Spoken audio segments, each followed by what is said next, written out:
Ohio, representing Team Popping the Boys, the headline god, Jeremy Lambert, and his co-host, speaking out of Atlanta, Georgia, representing more than one royal family, the king of indie viewing, Stephen Jensen. And this is the Spotlight on Fightful. Welcome everyone to the Spotlight here on Fightful. I'm Jeremy Lambert, that's Stephen Jensen, and shout out as always the Big Dick MLJ for the intro. It is Thursday, June 11th. We are coming a little bit earlier here today. Jensen's off work a little bit earlier. I'm always doing nothing, so I'm able to be here. Jensen, how did work treat you today? It's going. Got some gripes with my job right now a little bit, but at the same time, I'm grateful. I'm grateful to have a job. I'm grateful that I can work from home and everything. So, it's a little bit of give and take, as I'm sure people that watch this show, listen to this show, who have full-time jobs can probably relate. You kind of got to find that balance between liking your job, liking the money you're making, liking your situation. I'm kind of, always balancing that out. But at this very moment, I would say I'm happy that I'm here talking about professional wrestling. There's really been a lot that's gone on the last couple of weeks. We weren't here last week. So there was a lot that happened last week as well in wrestling and in sports. Although I don't follow basketball, it was unavoidable, of course, seeing what happened last night and, seeing what the Knicks have done in this playoff run, which is even, I know I'm sure you've had plenty of enough basketball, discussion and talk recently, but I haven't really been following much. But I know I last night looked pretty incredible. If I was a Knicks fan, I'd definitely be hyped up. So, yeah. And outside of that, for my Minnesota Vikings, I'll just throw it out there because I know some people have asked the last few weeks here on the show. My Vikings, interesting situation going on right now. I think it is a true quarterback competition between Kyler Murray and JJ McCarthy. I think, obviously a lot of the edge has to go to Murray as far as the experience and everything goes. But, McCarthy's been there in the actual system longer. He's apparently having some really good practices. The team loves him. The players around him love him. And, it's just an interesting dynamic because obviously McCarthy doesn't want Kyler there taking his job. And why would he? And Kyler's coming in looking to play and revitalize his career. So a decision is going to have to get made pretty quick, because at some point, one of these two quarterbacks has to get, all the reps. They like one of these two guys needs reps. They can't be splitting reps, this whole preseason, getting ready for the season. They got to be in there with the first team, whoever's going to be playing. I'd imagine it's going to be Kyler Murray still, but, more interesting right now than it has been the last few weeks as a Vikings fan. So that's pretty much everything I've got Vikings related and sports related to kind of catch up on, over the last couple of weeks. So. Yeah, we missed last week. That was on me. I mentioned this on In the Weeds today, but I've been going through some depressive episodes at night. Last week was really bad, and this week hasn't been it's been a little bit better, but it's still been, once it turns to 6:30, 7 o'clock, I don't know what happens to me. I just start feeling a little bit of depression. And so last week I was not feeling like myself around that time. So I appreciate you understanding that I was just kind of out of things and not really, in the best headspace to do a show at that time. I've missed some time on In the Weeds last week and this week, there's been a lot going on, and it's but yeah, I appreciate you understanding that last week. And always, dude. Yeah. No worries at all. I know that there's stuff that's more important than wrestling, obviously, and then our show and whatnot. It's never a problem, dude. We've done this show a very long time together. It's all good. I know that your family also comes first too. I never want to dox any information about your family, but obviously I I have follow. 12 No, kids.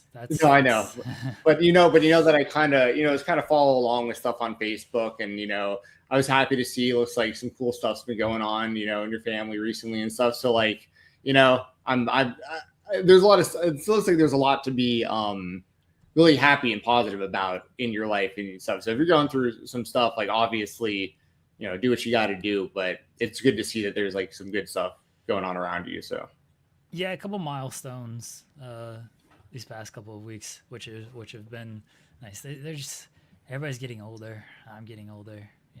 It's a thing. I'm starting to feel my age a lot of days, but I remember like when that kind of stuff happened, like when I'm seeing your family kind of happening right now. I remember like when I was those ages and being like, yeah, I remember my first job and I remember this. You know what I mean? It's just like, man, it just makes you. It makes me think about stuff I haven't thought about in a long time, and I think it's cool that you get to be that. And I think obviously your wife rules, so it's like I'm happy for the two of y'all. There's a lot of really good, you got a lot of really good stuff going for you, so that's awesome, man. Yeah, and that's why the depression's like hit me harder these past couple of weeks. Is like things are good, like personally, and people who have depression, anxiety, things like that, like sometimes you just can't account for what it is. It's like things are good, but you just kind of get hit with it, and like there's no real great explanation for it. I think last week, like I can explain a little bit of, my dad passed away on June 6th a few years ago, and so every week of like June 6th, I like that hits me. And so I think last week that's really what that was, because June 6th was this past Friday or Saturday. So I think that's what that was, a lot of last week. This week, it hasn't been quite as bad. It might be a little bit of fallout from that. And just, I mentioned this on today's show and yesterday, like I'm kind of disconnected from wrestling right now. Like there's good stuff going on, but none of it's like thrilling to me. And as most people know, like my entire day is wrestling and the night is wrestling, because watching the shows after spending all day like covering just various news items. And so if it's not like appealing to me or like exciting to me, like it feels like my days are just like a full-on drag, because so much of my day is just doing this portion of my job. So I think that's part of it, as well as I spend 14 hours a day doing wrestling stuff, and wrestling just isn't all that exciting to me right now. No, I'm with you. I mean, I completely understand. And it's also, for people like us that are into other sports also, during some of these seasons, you kind of have to, I mean, I have multiple screens in my living room, as I'm sure many people do, but obviously one thing's going to have my attention. I'll have, everything, but I'll have, one thing with the audio on, everything else is on mute, kind of to the side, people know that game by now. And, recently I've for sure been more on like the watching wrestling on the side and watching, honestly, a lot of baseball, because, it's like a lot, there's so many games, and I've really, really enjoyed getting back into baseball over the last, season and so far into this year as well. World Baseball Classic and all that, which is so it's not funny, but like most of the stars for Team USA that were on the World Baseball Classic team, they're like all injured right now or having terrible seasons. It's like, that's a whole other conversation in itself. And also, by the way, I don't want to forget to bring this up, because I love people asking about the Vikings in the chat. So if you guys ever have Vikings questions for me, y'all know that I love getting those. D'Lo, thank you as always for being in the chat. I see Scott George in here as well. Will, good to see everybody in here today. D'Lo Diggs asked my thoughts on Juwan Jennings so far with the Vikings. Obviously, there's not been like a whole lot of like a sample size yet on him, but like obviously my expectation is that, obviously I'm biased, very similar to Cody when I'm talking about the Vikings. I think they're going to win the Super Bowl and all this. Like you guys got to understand this as I'm just, y'all know how biased I am, but I'm open about it. I really think the Vikings have the best receiving core in the NFL now. When Juwan Jennings is your number 3 receiver, behind Jordan Addison and Justin Jefferson, like I think that is a great situation for Jennings to be in. And it's also an interesting spot for the Vikings going forward because we're in a situation with Jordan Addison where we're paying him basically his rookie money right now. He got an extension recently, but like after this season, we're going to have to make a big decision on paying Jordan Addison number one receiver money, basically. Like he won't make what Jefferson makes, but he'll make what most top receivers on most of the teams make. And he'll deserve that if he has another good year this year and he stays out of trouble off the field. I think he's a fantastic receiver. I really think he'd be the number one receiver on a lot of teams. But the Vikings will have to make a decision if they're going to pay him big money or maybe Juwan Jennings, who would take less than Addison at this point in his career.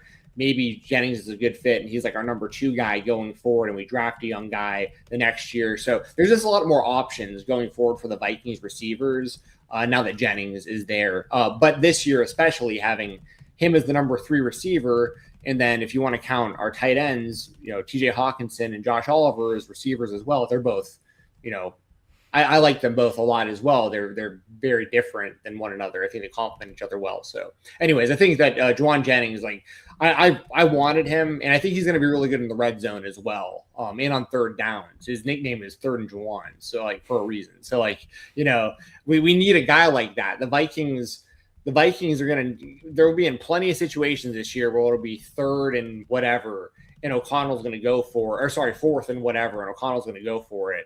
And I think Juwan across the middle in a lot of the situations is something to look out for. I've been keeping up with like Panthers mini camp and stuff, but it's too early for football for me. Like, I'm waiting until actual training camp starts. I might go to the Hall of Fame game this year because the Panthers are playing in it, and it's not too far away from where I am.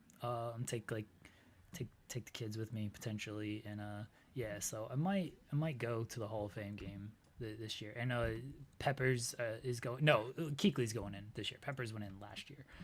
Luke Kuechly's going in this year, so it'll be cool to see him get inducted and everything. We'll see. It's still a little ways away, but I'll get more in football talk in like late July, early September. That's when football will start to hit me.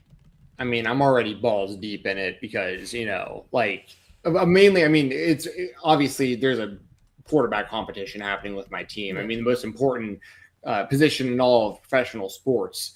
I don't know who it's going to be going into this. But obviously that's a different situation than what's going on with the Panthers. Bryce Young's obviously their guy. And I think also not enough people are talking about the Falcons with this, Tua and Penix are pretty much in the same situation. Just no one seems to really talking about it much. But whoever wins that job, which I'm assuming is going to be Tua, but like I'm not totally out on Penix. I just think he's in a bad spot because he got drafted really like old and compared. Like JJ McCarthy and Michael Penix got drafted in the same draft. McCarthy was like 21 and Penix was like 26 or something. You know what I mean? Like there's Penix, his career timeline is just going to be totally different than a lot of these guys that got drafted around when he did because of his age. But I don't think Penix is like a lost cause, but Tua has proven that he can check the ball down to A-Chain in Miami. And if he can do that with Bijan, Bijan, in my opinion, is the best running back in football. So like if you can and he's honestly like as much of a receiver. I watch a lot of Falcons games. He's as much of a receiver as he is a running back. Like Bijan's out there catching big passes for big yards too. So like that's something to look out for. I think there's maybe one other quarterback competition happening on another team. I just can't. Oh, with the Browns, they're still trying to figure out if like Deshaun Watson is going to be able to come back and play for them, or if it's going to be Shedeur Sanders, or what they're going to do there. So that's kind of the 3 big quarterback competitions I think that are happening right now. But anyways, that's probably enough football talk for you guys. School Vikings. But if you have more football related questions, feel free to put them in the chat. I will probably answer them. Appreciate you, Will and D'Lo, saying about wrestling and sending love and everything. Yeah, if I imagine I don't want to say like the majority of us or anything, but I know a lot of people are deal with mental health problems and just things. So, just always know, like, you guys aren't alone or anything like that. Like, we all go through something or another, and it's important to, like, take time for yourself for these things. So I appreciate you guys just being here for the show today and everything. So all right, let's unfortunately get into wrestling. Let's talk some wrestling. We'll start with AEW. Over 1 million fans and a great number in the demo tuned in. It was a great show, and I think it's been a run of great shows. Last night, Swerve Strickland qualified for the Owen Hart final by defeating Brody King. He will take on Will Ospreay in the finals at Forbidden Door. What were your thoughts on Swerve winning? And now we got Swerve and Ospreay for the shot to go to Wembley. I think that it was probably the most predictable finals that they like. I think a lot of people, when they saw the brackets, they expected this to be the finals. And obviously Swerve and Ospreay have had great matches in the past with one another in AEW. So, but that isn't a bad thing, by the way. I've said it 1,000 times. Predictable that's not always bad, because we know we're going to get a banger match out of it with high stakes. The winner goes to Wembley to compete for the AEW championship. I think we're all assuming MJF will probably still be the world champion heading into that show. And I mean, I don't know. You don't think so? No, I think there's a world where it's Kenny wins Kenny and Ospreay Redemption. Yeah. Kenny wins at Redemption, and Kenny goes into All In as the champion. So it's Kenny and Ospreay. Babyface, or they because they're not going to turn Ospreay. The interesting thing is Ospreay is in this Death Rider group, which is babyfaces at this point. I mean, I don't think they're even like tweeners now, especially after the Shane Taylor Promotions attack last night. So, that's an interesting dynamic. I feel, honestly, I'm fine with either outcome. Honestly, I think it's pretty, as far as the Swerve Ospreay match goes, I'll back up a little bit. I think it's a pretty foregone conclusion. Everyone expected it when the tournament was announced. Ospreay wins. Ospreay, goes to Wembley. Ospreay wins the AEW championship, in front of his home, basically. It's just a matter of, who's the opponent going to be? And I think either are great options. So I got no problem with either. I think I'd prefer MJF and Ospreay. I think nothing against Kenny at all, but I feel like MJF should hold the title longer. He lost it to Darby, obviously, and I loved the quick Darby championship reign. But I would personally, if it was up to me, I would have MJF continue the championship reign, from now all the way into the Wembley pay-per-view at All In, and that's where I'd have him lose it to Ospreay.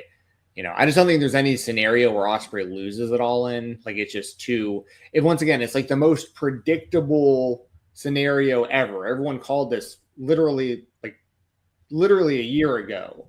They were like, next year when they're in Wembley, Ospreay's gonna win the championship. Like, everyone knew this was going to eventually happen. Super mega predictable, but that's also, this building is going to be, it's the biggest stadium that they do, and they want to get as many people as they can in there. And obviously that place is going to be pretty disappointed if their guy loses the main event after all this time.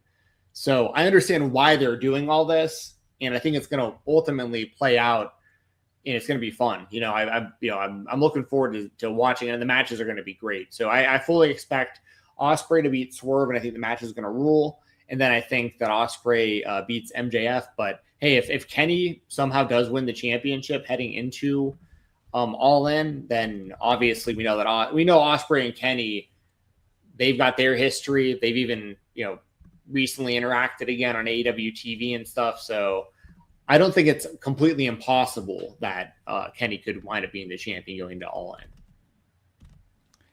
I think Kenny might be the champion. Again, Redemption, Canada, makes sense. He might beat MJF there. I don't. If MJF's the champion, I think that's a very good story. You do MJF and Ospreay at All In again, but they just did that a few years ago with Ospreay International title. Yeah. Daniel Garcia returned to that match. Remember when that was like a big deal and everything? Yeah. So yeah, they just did that match a few years ago. So I could see them like not wanting to do that like 2 out of 3 years, because I'm pretty sure that was the second year, and then they were in Texas last year. So I could see them not wanting to do that 2 out of 3 years. So instead they do Ospreay and Kenny, because I don't know how many more shots they got at Ospreay and Kenny, especially on that stage where MJF and Ospreay, you probably have a few more shots at that. So I would not be shocked if Kenny walks into All In as the champion. Yeah. No, I'm with you. And I get what you're saying too about them having, if you're gonna have a big match like this for Kenny, really in general, we don't know how much longer just like Kenny is going to be wrestling part-time, full-time. Hopefully he can keep going for years still if he plays his cards right and he stays physically able to. I just know he's gone through a lot of health stuff, obviously a lot of injuries, the diverticulitis, and just he's gone through a lot over the years, and he's put he's put his body through so much with his actual wrestling style.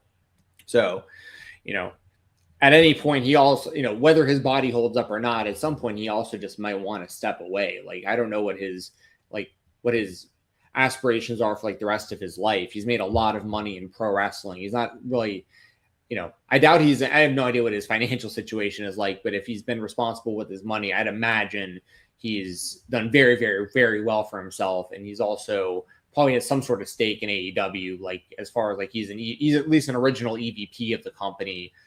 So you'd think he'd probably stick around there doing something after he's done in ring and stuff. So like, so I'm with you. Like, the time might be now to pull the V trigger on Kenny Omega, and him having a big match, him and Ospreay. I could see it. I could see it potentially happening because given good health going forward, their ages, and if neither leave for the WWE in the future, handful of years, you should be able to get a lot more mileage out of Ospreay versus MJF over the years. So I'm with you. Is there a world where Swerve beats Ospreay? See, I thought about that, but I still think you would have to figure a way to get Ospreay into the main event, because I just think that this, without them actually physically marketing it. I mean, Ospreay has, announced that's what his end goal is. Like, he's talked about that on the microphone on AEW TV, but like, it would almost be like that. What do they call it? The Last Dance or the First Dance when CM Punk debuted on Rampage. Yeah. And like, they didn't announce CM Punk, but if CM Punk didn't show up that night, it would have pretty much been false advertising. You know what I mean? They never said he was going to be there, but like, it was fully expected he was going to be there. It'd be the same kind of thing with this. I feel like people are already buying tickets to All In, thinking they're seeing Will Ospreay compete for the world title in front of, friends and family. And I don't think AEW would pull the rug out from under them like that. Especially because they're still trying to, I'm not going to sit here and get like AEW's business. Like, I personally don't care how many tickets they sell, because I'm going to watch the show no matter what, and I'm going to enjoy it.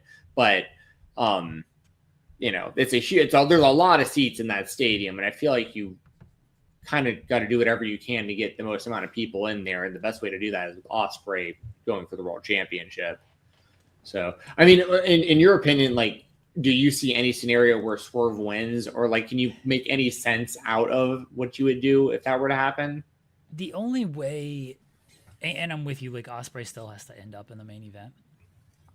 The only way I can like see it is if they decide to go with like a shock thing of Swerve wins, and then I swear I can't even make sense of it, because I was going to throw out ideas of, like,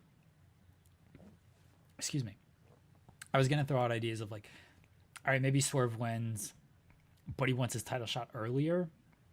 Like, why would Swerve want it earlier? Why would he want it like at Redemption and not at the biggest show of the year at Wembley? You know, a match where he walked into as the champion and then lost the title one year. So why wouldn't he want, like, that's his real redemption, not this redemption pay-per-view. So why wouldn't he want that? Why would he put the title shot on the line again? Like let's say, it feels way too convoluted. Like if Swerve wins, unless this whole thing is just a giant swerve and Swerve wins, Kenny wins the title from MJF, and then Kenny and Swerve is the main event match at All In. Like, I don't see it, but I'm just coming up with, again, we're just spitballing ideas of like, well, what if Swerve wins? What do you do from there? I don't think MJF and Swerve would be the main event. It feels like you would get the title off of MJF and probably onto Kenny at that point.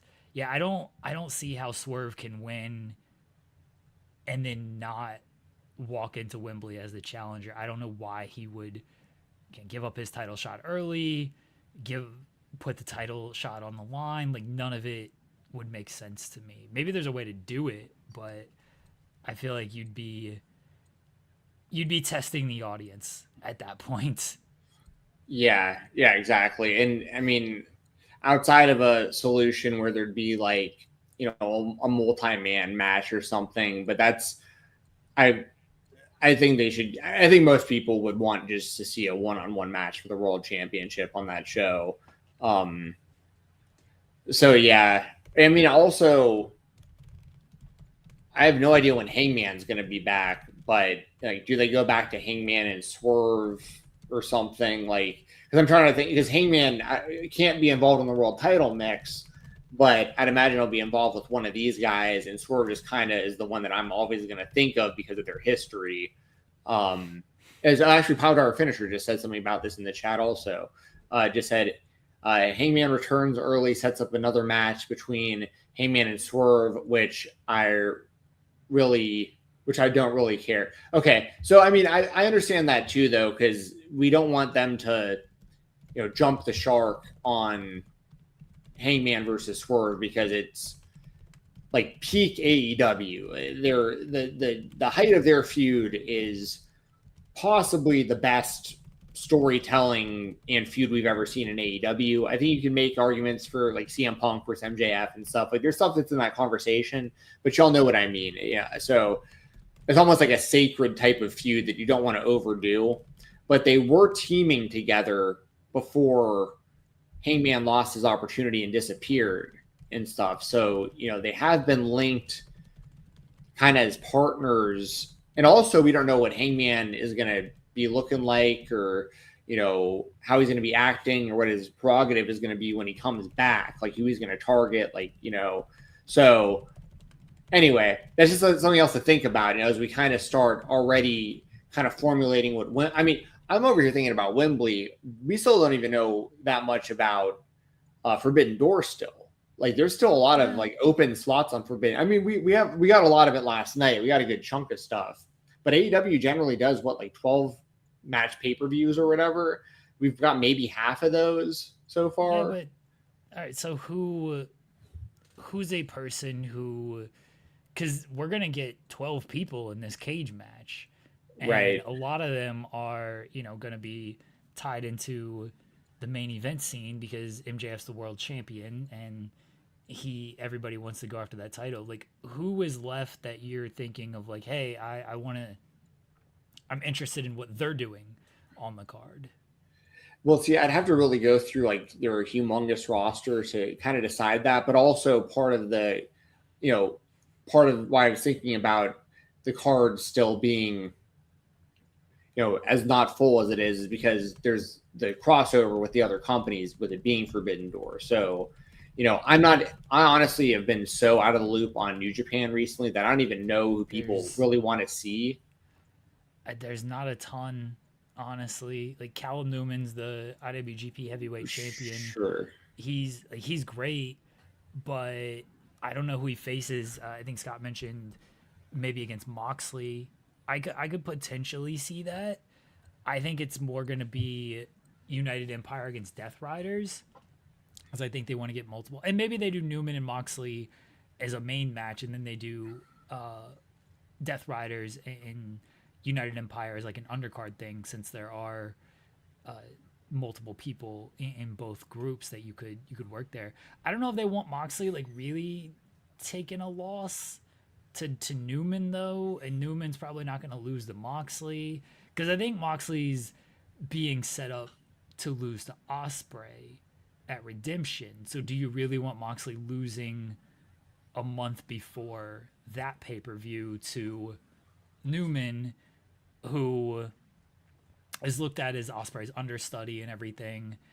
And if he beats Jon Moxley like a month before Ospreay's able to do it, it doesn't like fully kill the heat on that match or anything, but that doesn't feel like something they really have any interest or desire to do. So that's why I don't think that you're not going to see Newman against Moxley one-on-one, because I'm not sure there's a great outcome to that match. It feels easier if you just do Death Riders United Empire, and then Great O'Khan or Daniel Garcia can take a loss and no one really cares. Yeah. I mean, you're probably right. That's probably the route that they'll go. They're doing a lot of these big like multi-person matches coming up between like the cage match and you have the Shane Taylor Promotions and Death Rider stuff. You also have like the overlapping Death Riders United Empire. You have MJF and the conglomeration. Obviously the Don Callis family, which is huge. We haven't even talked since Kevin Knight joined. He just like that felt. Remember that episode, that random episode of It Had to Have Been Raw back in the day when it was like the NWO is at like its lowest point, I should say, in WWE. This is like, Hogan's turned babyface. I think the NWO at this point is like Shawn Michaels, the Big Show, and X-Pac. Nash's quad is blown out again or something. And one day they're just like, Booker T, you're in the NWO now. That's like how I felt when I was watching the Jet last week, when they were just like it was like almost like a transition period, like on the show. They just like had him come out and they're like, oh, he's in the Don Callis family now. It was like, oh, another member of the Don Callis family. Okay. Yeah, it was a little weird having Kevin Knight in there. Last night was a little bit better. One of my issues is still like the heat is still on Don Callis, because they're still just chanting "fuck Don Callis," when I'd rather the heat actually be on Kevin Knight. And that's my like disconnect there with Kevin Knight in the Don Callis family. It's furthering the Andrade story, because Andrade's now upset. He wants his title shot, and Don Callis is like, well, I got this new toy here with Kevin Knight. He's going to get a title shot. So you're creating like the infighting, which is good, but we just saw the infighting with Okada and Takeshita. So how many times can you go to like the infighting well? I would have preferred Kevin Knight to just be on his own instead of just joining the Don Callis family, but here we are. Yeah.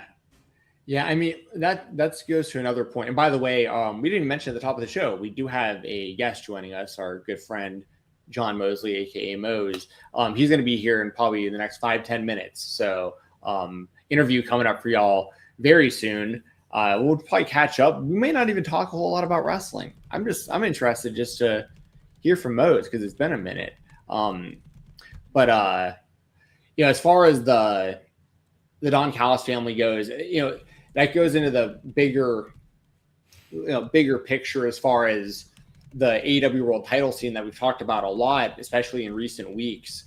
I love how so many people are openly talking about how they want to be the AEW World Champion. And there's like this whole roster of contenders that are all, whether they're heels or baby faces, that want to have a match with MJF and want to beat him for the championship. And Andrade is basically just getting like jerked around by Don Callis. Don Callis is basically promising him a title shot every week and then like going back on his word and prioritizing other guys. And obviously we just saw what happened to Takeshita with that group and everything. So, you know, I think it's trending towards Andrade turning babyface anyways, because like he's already getting cheered. He doesn't have to change anything about himself, like at all. You just have him wrestling heels instead of baby faces if you want to do that. Also, shout out to Orange Cassidy for pulling the Sting. That was funny with the jeans. One other thing that I'll mention that I was just thinking about when it comes to not just AEW but all pro wrestling in 2026 is kind of like a PSA, but it hit me last night when I was watching Swerve versus Brody King, and this wasn't particular to this match. This happens in like way too many matches, and this is why I'm bringing it up. And it's a long time topic that wrestling fans have talked about for a really, really long time. But I'm just going to highlight it and say that I'm on board. And the kicking out of like finishers and super finishers so much, especially on TV, like they need to cut down on that across the board in every company and the indies. But like last night when Swerve hit that house call off the top rope to Brody, and that wasn't the finish, I was like, it just takes me out of it. I love the vertebraker. That's one of my favorite moves like ever in wrestling. I love the cop killer, whatever, you know, whoever we want to prefer to call it. It's one of my favorite moves in the history of wrestling. But if you're going to have like Swerve uses that house call as a finishing move all the time, just like the regular version from like, you know, kneel the opponent. If you're going to do that off the top rope, and it looks so impressive. Like it looked great. Like that should be the finish. You know, I'm just like, there's stuff like that about wrestling in 20. I mean, it's been happening for years, obviously, but it's just something that I just kind of I wish people would go more back to just, you know, finishing people with your finisher. Like the one finisher is it, like kicking out of everything. Just even stuff like this is a little more minimal, but I was watching Evil, whatever his new name is, Naraku or something like that. Naraku, yeah. I saw him wrestling. What's his new name? Is it Will Cruz now or something like that? Mason Rook. So bad. Mason Rook. Yeah. Is his old name Will Cruz? Sorry, I can't remember his indie name. I could be. I don't know why I'm. Anyway, Mason Rook is who I'm thinking of. I saw the two of them wrestling. Yeah, Will Cruz. Sorry, you threw me. It was Will Cruz. Okay, it's like CRO or KROOS or something Cruz, like that, right? Yeah. I remember. Like I didn't know much about him prior to signing, but I had seen highlights of him over the years. And anyway, even just last night, or the other night, I was watching NXT a little bit actually, and Rook hits this beautiful like top rope power slam. Like it looks great, and this guy is huge, so like it looks super impactful. It's like that should be a finishing move. Like just so just little things like that. I just let's pull it back finally. I'm just getting tired of like seeing somebody hit their finisher like 5 times a match. It's just like even Cody, you know what I mean? Like I don't need to see him hit the triple Cody cutter. I'm sorry, the triple crossroads on people all the time. Like one crossroad should be enough. I mean, Gunther stayed down pretty much from one. Doesn't beat anybody. No, I did pin Gunther recently. 1, 2, 3 clean. Finish sucked. Yeah, we didn't even talk about that on this show yet. But yeah, we should have Mose here any second, so I won't. We don't need to get into any other topics. But do you agree with me about the finishers thing, Jeremy? I know it's been happening forever. It feels like, but I feel like they should just pull back a little bit. Yeah, I mean, it's been a thing forever, so I've just kind of grown to accept it, but it definitely like took a while. And there are some instances where I'm like, why wasn't that the finish? I'm with you, like the super house call, like probably could have been a finish. Don't honestly protect the move further. Don't go for the pin. Like hit the super house call and then do the vertebreaker. I'm fine with that. I'm fine with that. Yeah, because then like they're not kicking out at 2 right on there. So, and that's why like the triple Cody cutter, like I'm okay with, because he rolls into it. Like okay, like they're not kicking out of 1. They probably kicked out of 1 or 2, earlier in the match. So that's why he's got to do 3. But like I'm okay with that. Yeah, the overdone finishes. It's a thing. It's always been a thing. It started. Austin and Rock. I feel like we're the real mainstream of let's do a bunch of finishers and kickouts in a high profile match, and then since then, like, it's just gotten like more and more. And yeah, I think when you do it every week on television, it loses some luster. But for the most part, the crowd's into that kind of stuff, and they can't like believe like, oh, that didn't finish the match, and so I get why it's done. I do wish they would pull back on it a fair amount, though, because wrestling is at its best when it's just a little more simple. I agree. I think I love the idea of an actual finishing move being an actual finishing move. I'd have to go back and rewatch The Rock and Austin and stuff. But I was a kid living through that at the time, watching live, watching on a allegedly, just is not, this is all alleged. This was a long time ago, allegedly, but even back in the days where you had to like find the scrambled screen and just like listen to Jim Ross and like try to make out what was happening on the scrambled pay-per-view feed. I used to even watch back in those days. That's how old we are, that was even a thing.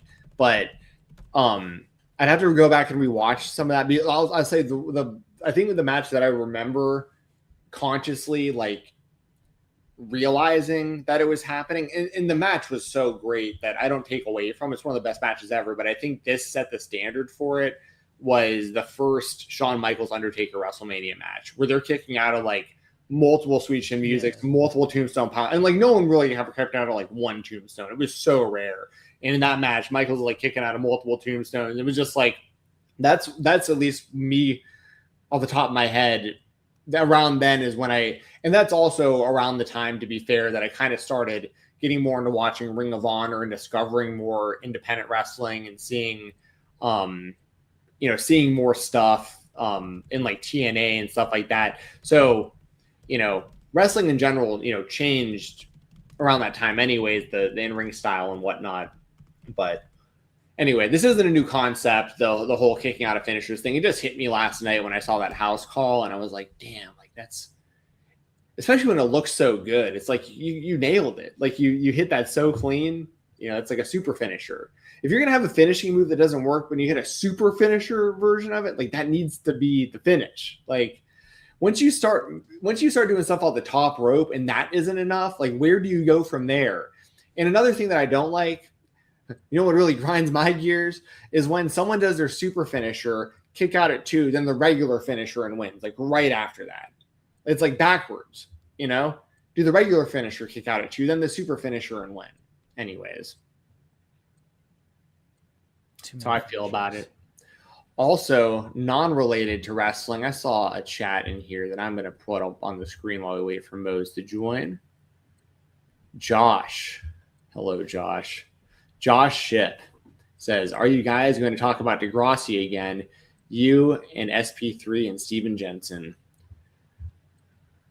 I don't know. Me and SP3 actually DM fairly often about random stuff.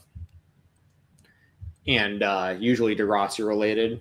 So me and him still talk about Degrassi, when it, there's something worth talking about. We've talked about doing, if there's like a 24-hour stream that Jeremy ever does that he's teased, we'll carve out like an hour or something of that 24 hours and bring back Degrassi dudes to fill time. But yeah, that's pretty much it. I appreciate that people like Degrassi dudes. That was a really fun show to do. Completely unrelated to wrestling. Excuse me, completely unrelated to wrestling. But some of those shows did pretty well. Like, I think some of them got like a few thousand views, which I appreciate. We did like some random like tier lists and stuff, me and SP3. So yeah. Shout out to Degrassi. Anyone who's in here that knows us from Degrassi dudes, that's awesome. I mean, you guys are more than welcome to do it whenever you would like to. So. No, I know. It's just like a matter of finding time, and it's not wrestling related. It's such a niche thing, and for it to be on a wrestling channel, like the only reason we stopped doing the show is because of my work schedule. It wasn't like you guys told me and SP3 to stop doing the show or anything like that. When we enjoyed doing it, it was just it's just hard to do, especially. I mean, SP3's like does like multiple, shows a day. Also, I work a full-time job. It's just, he's got a family. I mean, it is what it is, but, even if it's not the Degrassi related, I love talking to SP3 about like 90s related stuff. And, so we'll do some sort of, what did Josh say? He said, Degrassi Dudes is awesome. I missed that. The last time y'all did it was 2023, just 3 years ago. Wow. It hasn't already been that long. That's crazy. Was it really that long ago? Okay. Yeah. Hopefully Mose has the right link. Let me make sure that I send him the right thing. He said he was going to be here about 5 minutes ago, so I just want to make sure that. I don't know what link you sent him if it wasn't this one. No, it's got to be this one. It's got to be this one because it's the same one that I used.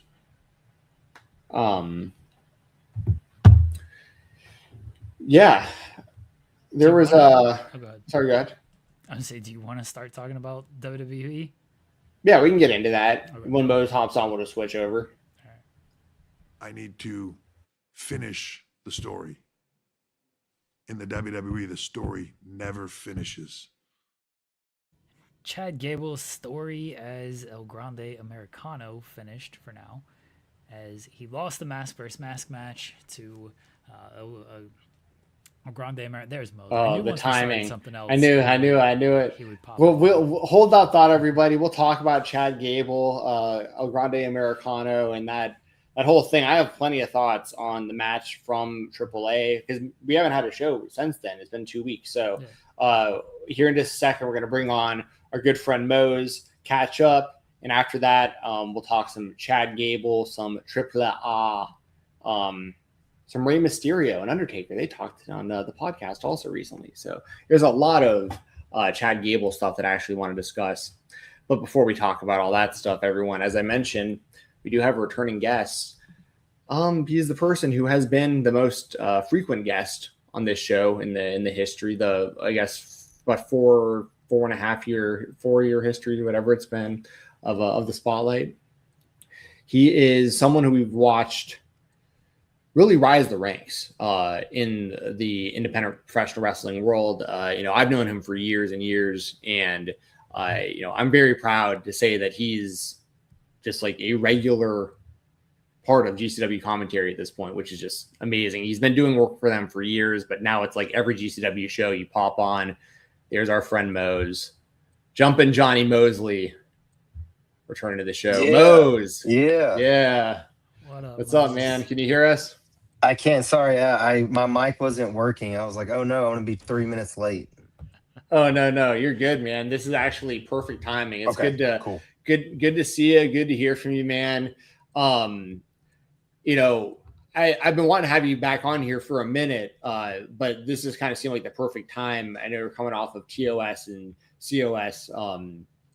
But before we get into all that, we haven't caught up on here since the collective and everything. Like what was that experience like, and how just busy were you during all that?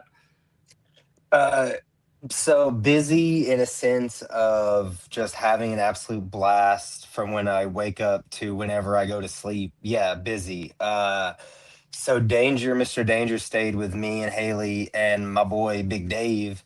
So we were just kicking it, having fun whenever we were a little bit at the B&B, but it was sick having Dave there. So Dave ended up with the best spot you want in all of Collective Weekend. He was basically young boy for Effie.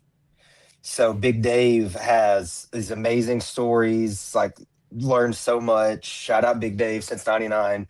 And me personally, it was insane. I got to meet Stone Cold Steve Austin. I got to get all these crazy, I'm not a picture guy. I'd always feel so awkward asking someone for a picture, but shout out Jordan Castle, basically bullied me to the Stone Cold picture. And I'm so glad I got it. It's I flex all the time with that picture. And then, getting the cross off a couple of big, spring break was big for me. Getting to do some stuff on the Cluster F was really big for me. I got added to a show late. I got to work with Emil a little extra on Calm, which is always fun. So, man, literally A++ the whole trip. I have to ask about. We're going totally different direction here, Mose. Instead of more about the Las Vegas, but it is very cool that you got a picture with Stone Cold Steve Austin. Thank That you. was awesome. Yeah, take You the got to picture. get that picture. Yes, Yeah, you got to get Had it. to. Always take the pictures. Is Jonathan Gresham the greatest deathmatch wrestler of all time now? He's batting 1,000, whatever that means. He's batting 1,000. I knew when I heard rumblings and saw the graphic, I knew if he was going to do it, he was going to do it in that matchup. So yeah, like there will be discussion now for sure of someone's going to throw that in. Like, don't forget he went. If that is the only one, like, whew, crazy. Yeah, that's. I love that you're getting to call so many death matches too, because I know that was something you wanted Yes. to do. I mean, this is like one of the big deathmatch weekends we're coming off of right now. What was that whole experience like? Of course, Takeda winning TOS. Then you had Otis Kogar winning the Ultraviolent Championship in COS. What was that like being on the call? I mean, because this is just got to be like. I know we're always candid about this because I've known you for so long, but I just remember these conversations we had years ago where like it seems like this is like exactly where you wanted to be, and like you're coming off a weekend where like you're getting to do it, which I just think is awesome. It was like, yeah, I mean, absolutely, everything you just said, and it kind of ended up being bigger, or not bigger, but maybe it felt bigger in the moment with the crowd than I thought. So we're creeping up August. Homecoming will be a year, like my full year. Like every show I've missed. I didn't do international. Tried to make it work. I don't even know. I didn't even really talk to the fellas about if there would have been. I know we ended up doing commentary and post, but I didn't even really talk to anybody if it like that'd have been hilarious to get to find a way to get there, because that was one I was like I'll find a way maybe myself for that one. But yeah. Other than that, man, I think everyone since last August. So yeah, come into this, I thought like I had a pretty good idea what a GCW weekend was. Like I know Showboat's always. I love Atlantic City. Haley and I always stay on Brigantine Beach, which is like, I don't know, 10 minutes. Like 10 minutes from the Showboat, but it's an island right there by it. Very family. It's where actually the legend, the GOAT, MLJ is from. Our B&B we always stay at. It's kind of like, I mean, 2 minutes probably from his front door. So it's like it's always good vibes there. But you're right. I mean, you said like it was different walking in. That's like felt different right away. Okay, crowd is going to be a little different, a little hotter. Tournament was crazy. I got to see dudes like, I'm really tight with Danger. I got to see him show out. I got to see like Viperous is somebody that it's been really cool to see grow basically this last year, in there with like Murdoch and in there with Cyclope and then, so many others. They're just right at the top of the head weekend she had. And then, yeah, the big boy stuff, right? Like you're saying, like the GOATs, the legends, like that match with Gresham and Takeda winning the whole thing and that cage of survival. Like, shout out Connor Claxton, who showed up, man. Always good to see him. He's like one of my favorite guys I've kind of got to know here at GCW. So, man, it was a A++ weekend. Fetty Wap, didn't even say that. We had so much going on. Yeah, Right. Fetty Wap pulled up. So it was, man, showtime of a weekend. Yeah, that was my next question. Was about Fetty Wap showing up and using the light tubes on Tony Deppen. So I know he had like a show at the same venue, like right after your guys' show ended. So, but it's pretty cool that he still decided to come to the GCW show and was like into doing the spot and everything. Like and a pro about it, bro. He comes out. What does he do? He immediately give me that mic, Emil. I got some stuff to say. Hits the rock line on Depp. I mean, he just swung, bro. And that's something, when you have like a celebrity thing like that, it's a little, and if they come out kind of timid. So, and it's one thing like, people don't understand sometimes that like, so doing comm for that show, I don't like, I've got Ash and whoever in my ear at times through the headset, but there's stuff going on obviously behind the curtain that I'm here on the monitor.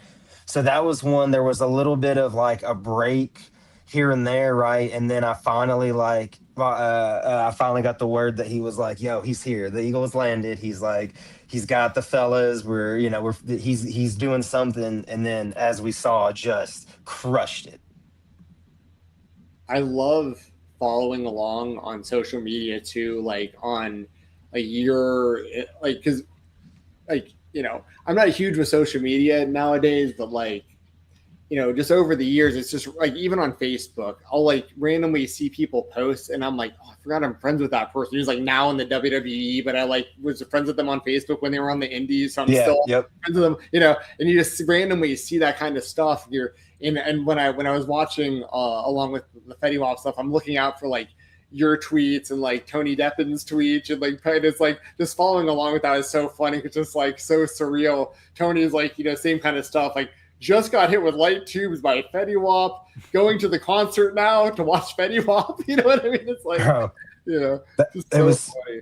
such a cool thing for Emil too, because he pulled up some old tweets. I think like he was obviously tweeting about Fetty Wap when he was blowing up, but I want to say he showed me a tweet from like maybe pre-COVID, definitely like more than 5 years ago that he was like at Brett Lauderdale, what do we got to do to get Fetty Wap to GCW, and it happened.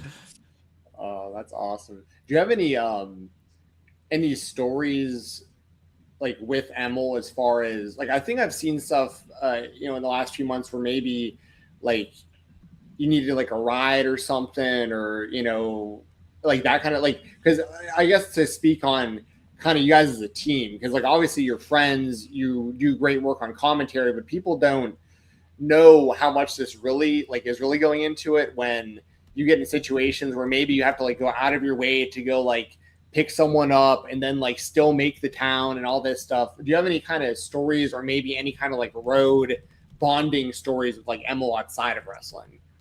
No, yeah, I know exactly the story you're talking about. So it was that Louisville, Columbus. There might have been somewhere else, but it was definitely like Louisville, Columbus was the start of that weekend. And I'm a little bit outside Nashville, and no joke. So the day of the show, like I got a whole process. I'm very like laid back most days, but show days I have a process. Like I like to like I know I'm the best me when I get my coffee here. I do like my system on show day. So I'd already have my head. I was like, all right, we're gonna do this. Like Nashville, Louisville's easy. Like this is gonna be a breezy day. And then I don't remember what time it was. It was maybe like 9 or 10 in the morning. And Emil messaged me, "Hey man," he was like, "Are you gonna be like? Do you live?" Because no, I love to. No one really knows where I live because of how much we've been moving. I'm proud of that. I've had people up in AC be like, "So what's it like living in Philly?" And I'm like, "Shit, I don't know. Seems seems cool." But yeah. So he was like, "You're in Nashville, right?" And I go, "Yeah." And so we lucked out. It was flights are crazy. His whatever layover got screwed. He was not going to be in Louisville in time to like get to the show. So he did his flight from wherever to Nashville. Haley and I timed our like we left, picked him up in Nashville a little later in the day versus when I would have. So it was because his that flight got, I think the initial flight got delayed too. So point being, we literally like we scoop him from the air from the BNA and we drive straight to Louisville. And I think we got to the venue, man. It was like 30 minutes, 20 minutes till bell.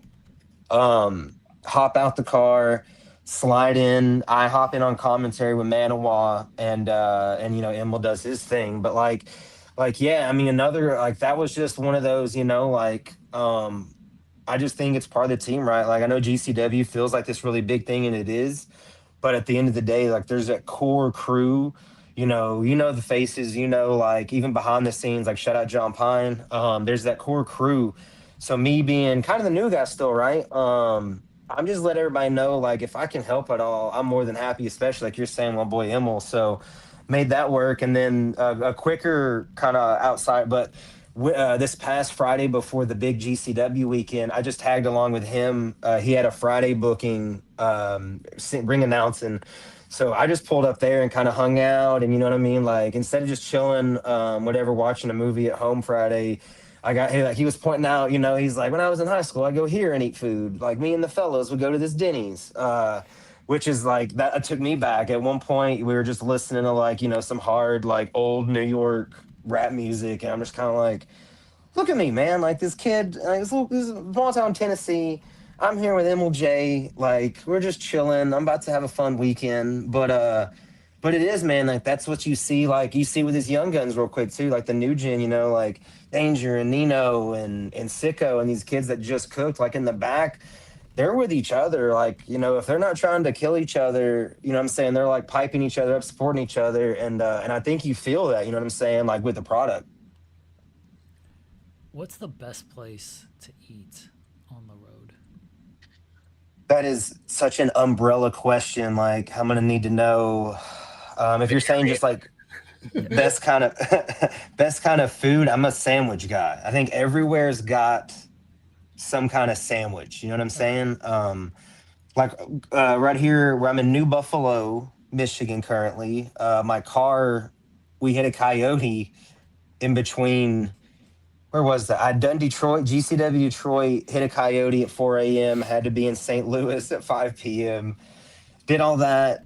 My car's been here, so I'm here now. And what I'm excited to eat here is there's like a little, it's like, I guess you call it like a little cafe. And they have a small menu, but everything, is just, it's a hitter. Like they've got a good burger. They've got like a good pork chop if you're into that. They've got baller sides, like any food question. My wife's the one to go to, especially if we're talking Thai food. Like I've got some of the fellas' wives and girlfriends and just them, on the road now in the locker rooms are like, hey, where do we eat in, fill in the blank? And usually I've got like a place, near the venue or close that I can recommend. Okay, what's your go-to like sandwich then? Ooh, so I'm a big, man, great timing again. I had a great chicken parm up in Jersey. That's what's up. Okay. Yes, I'm a big, I've since learned, I've traveled to Italy a couple of times. I've since learned that is not real, real Italian food, a chicken parm. That's very American Italian. I told them I respect it. I'll follow your rules, but as this kid in Tennessee, it doesn't get more Italian than chicken parm, bro. Like, so yeah, we stopped at this place. I think it's called Croce's. It's in Glassboro, Jersey, and it's that place that like you can look up on Instagram, and they're like, what is it like? Kind of viral sandwiches. They're big, fresh bread. They're big one right now that kind of went viral. It's like, I think it's a chicken cutlet, ricotta made in house, hot honey, and maybe like a cheese. And I tried it. It was huge sandwich. Good. It's like those sandwiches that people do, like the humongous. I know exactly what you're talking about. Where they're like you can't close it. You know what I'm saying? Yes.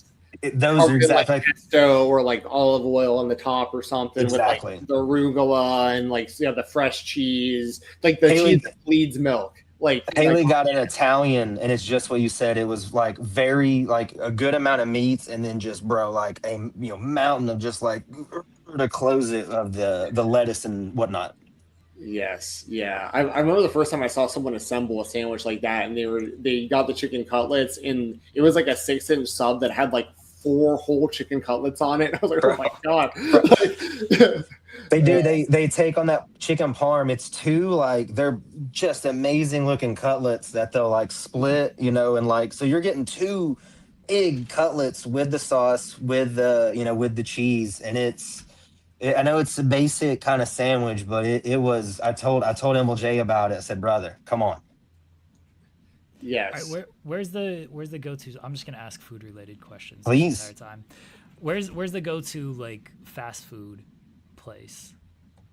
So if I'm out west, I'm not gonna lie, I like In-N-Out. I'm a In-N-Out burger guy. I know that's can be a hot topic, and I can just speak for me.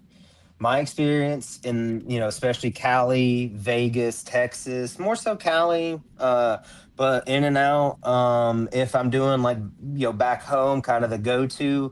And Whataburger breakfast is kind of hard to beat. They got the like kind of breakfast tacos with, I believe they have like a chorizo and a sausage that both kind of go crazy.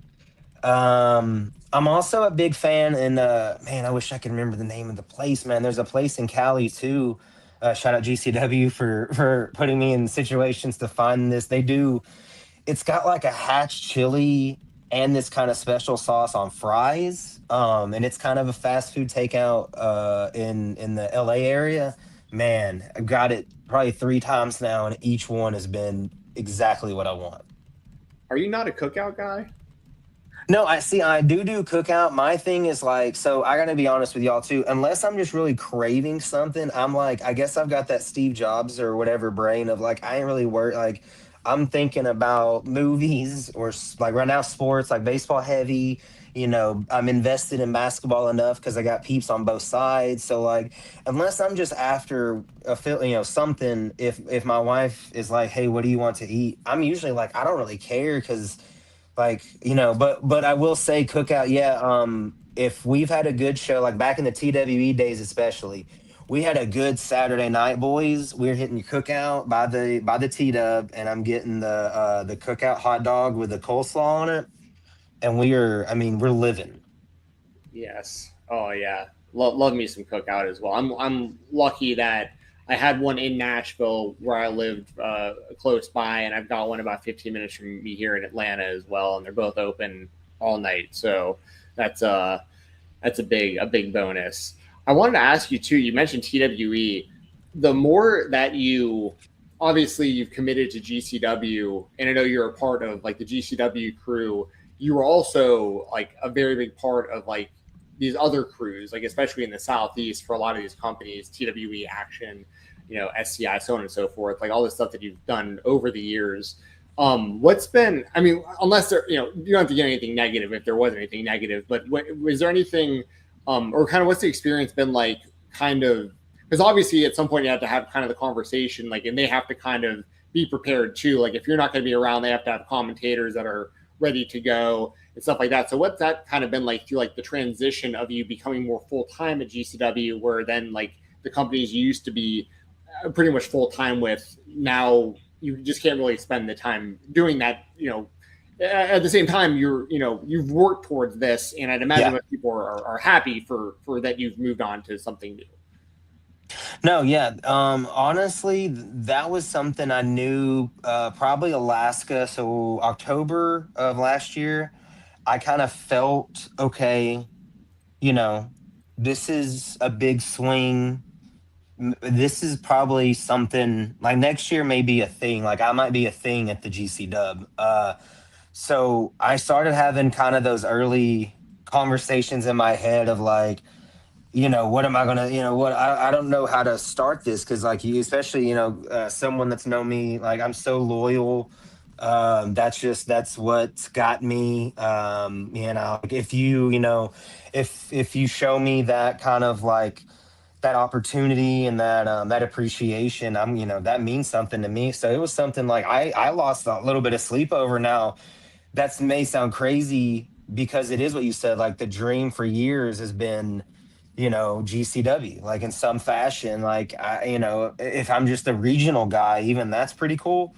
But yeah, so really though, so I got to shout out Matt Griffin. He made it very super, like his action, Dean and all these things I know have helped me. They've put me in front of people I wouldn't be in front of, who said nice things about, our work. So that was something I really was like, ugh, I don't want to, I don't want to not be a part of action. But I want to say it was pretty early in the year. It was like January, February, and just like a simple conversation with Matt. Like it was that Dean or whatever the Road Report show they did at TWE. That was the one. I think that was a Rochester weekend, which that was a big like up north weekend for me. I got to do GC Dub, and Matt was like, "Hey, like I get it. I know you. This is this has been the dream, the goal. We can make a new team."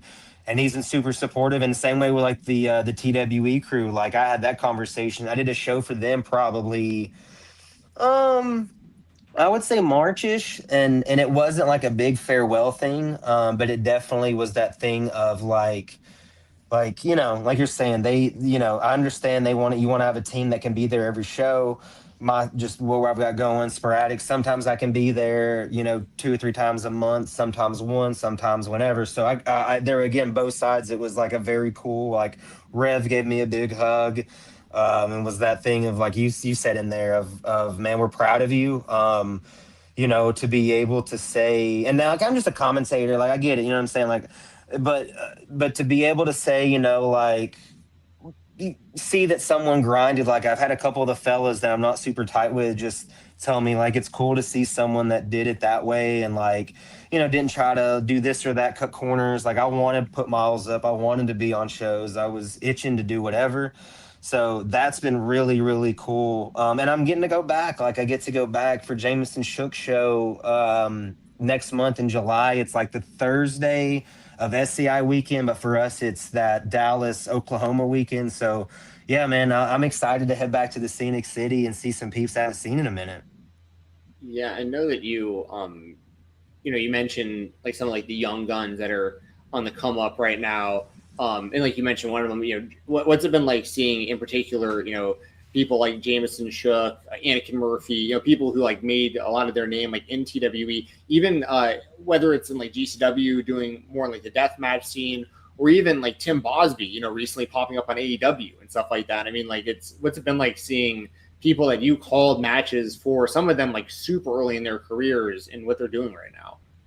That is one of the coolest things, and I can tell as much as I try not to show a bias and try to call every match, like I can tell there's something a little different when it's somebody, that I have seen kind of the same, like grind and put the work in and show up and maybe train a couple times a week if they're not, got a book in, or maybe they do got a book in and they're still training a couple times a week. So like, seeing that has been cool. Shook, especially, I mean, doing I think 300 plus matches already in 2, 3, 4 years, whatever he's. I know it's less than 4, I think, but that many matches that quick is it's an insane number. And seeing him a part of the cage and having him on a GCW show and getting to call that and be able to maybe try to get in a couple things that maybe someone that wouldn't be as familiar, because he tells, with someone like Jameson too, I know his folks, they watch his stuff, they watch his matches, maybe not all of them right away if he's doing this stupid blood and guts stuff, but they watch his stuff and having him say like, my dad appreciated you saying, this or that about Jameson, the person versus the wrestler.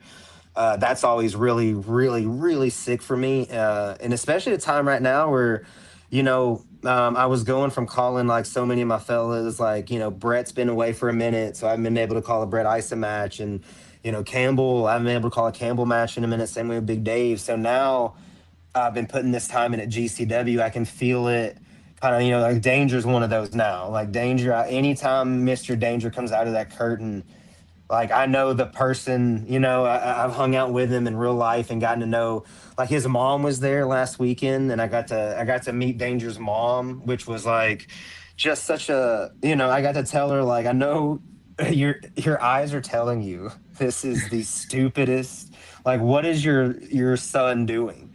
But I can tell you like, A, he's got something to him, and B, it comes from such a like, it ain't for anybody else. You know what I'm saying? It's like he needs to get this out. I need to get this out for me. And if you like it, cool, but whatever. And that's something that like he's gonna be out west. He's rolling with me out west. He's on the shows, GCW, the UCC, and out in Phoenix in a couple weeks. So be really sick to see Mr. Danger in the UCC, bro. Where's a place you've been over the past year or so that is maybe a hidden gem to you? You're like, oh, I didn't think this place would be like that great, but now I'm here and they got a night. I have no idea what might be there that you're like, this is actually pretty nice. It's a great question. I only ask great questions, Mose. No, I know. I feel it like Jensen's like, hey man, wrestling stuff, and whenever Jeremy pipes in, I feel like I've got to do the like wild card. This could be anything.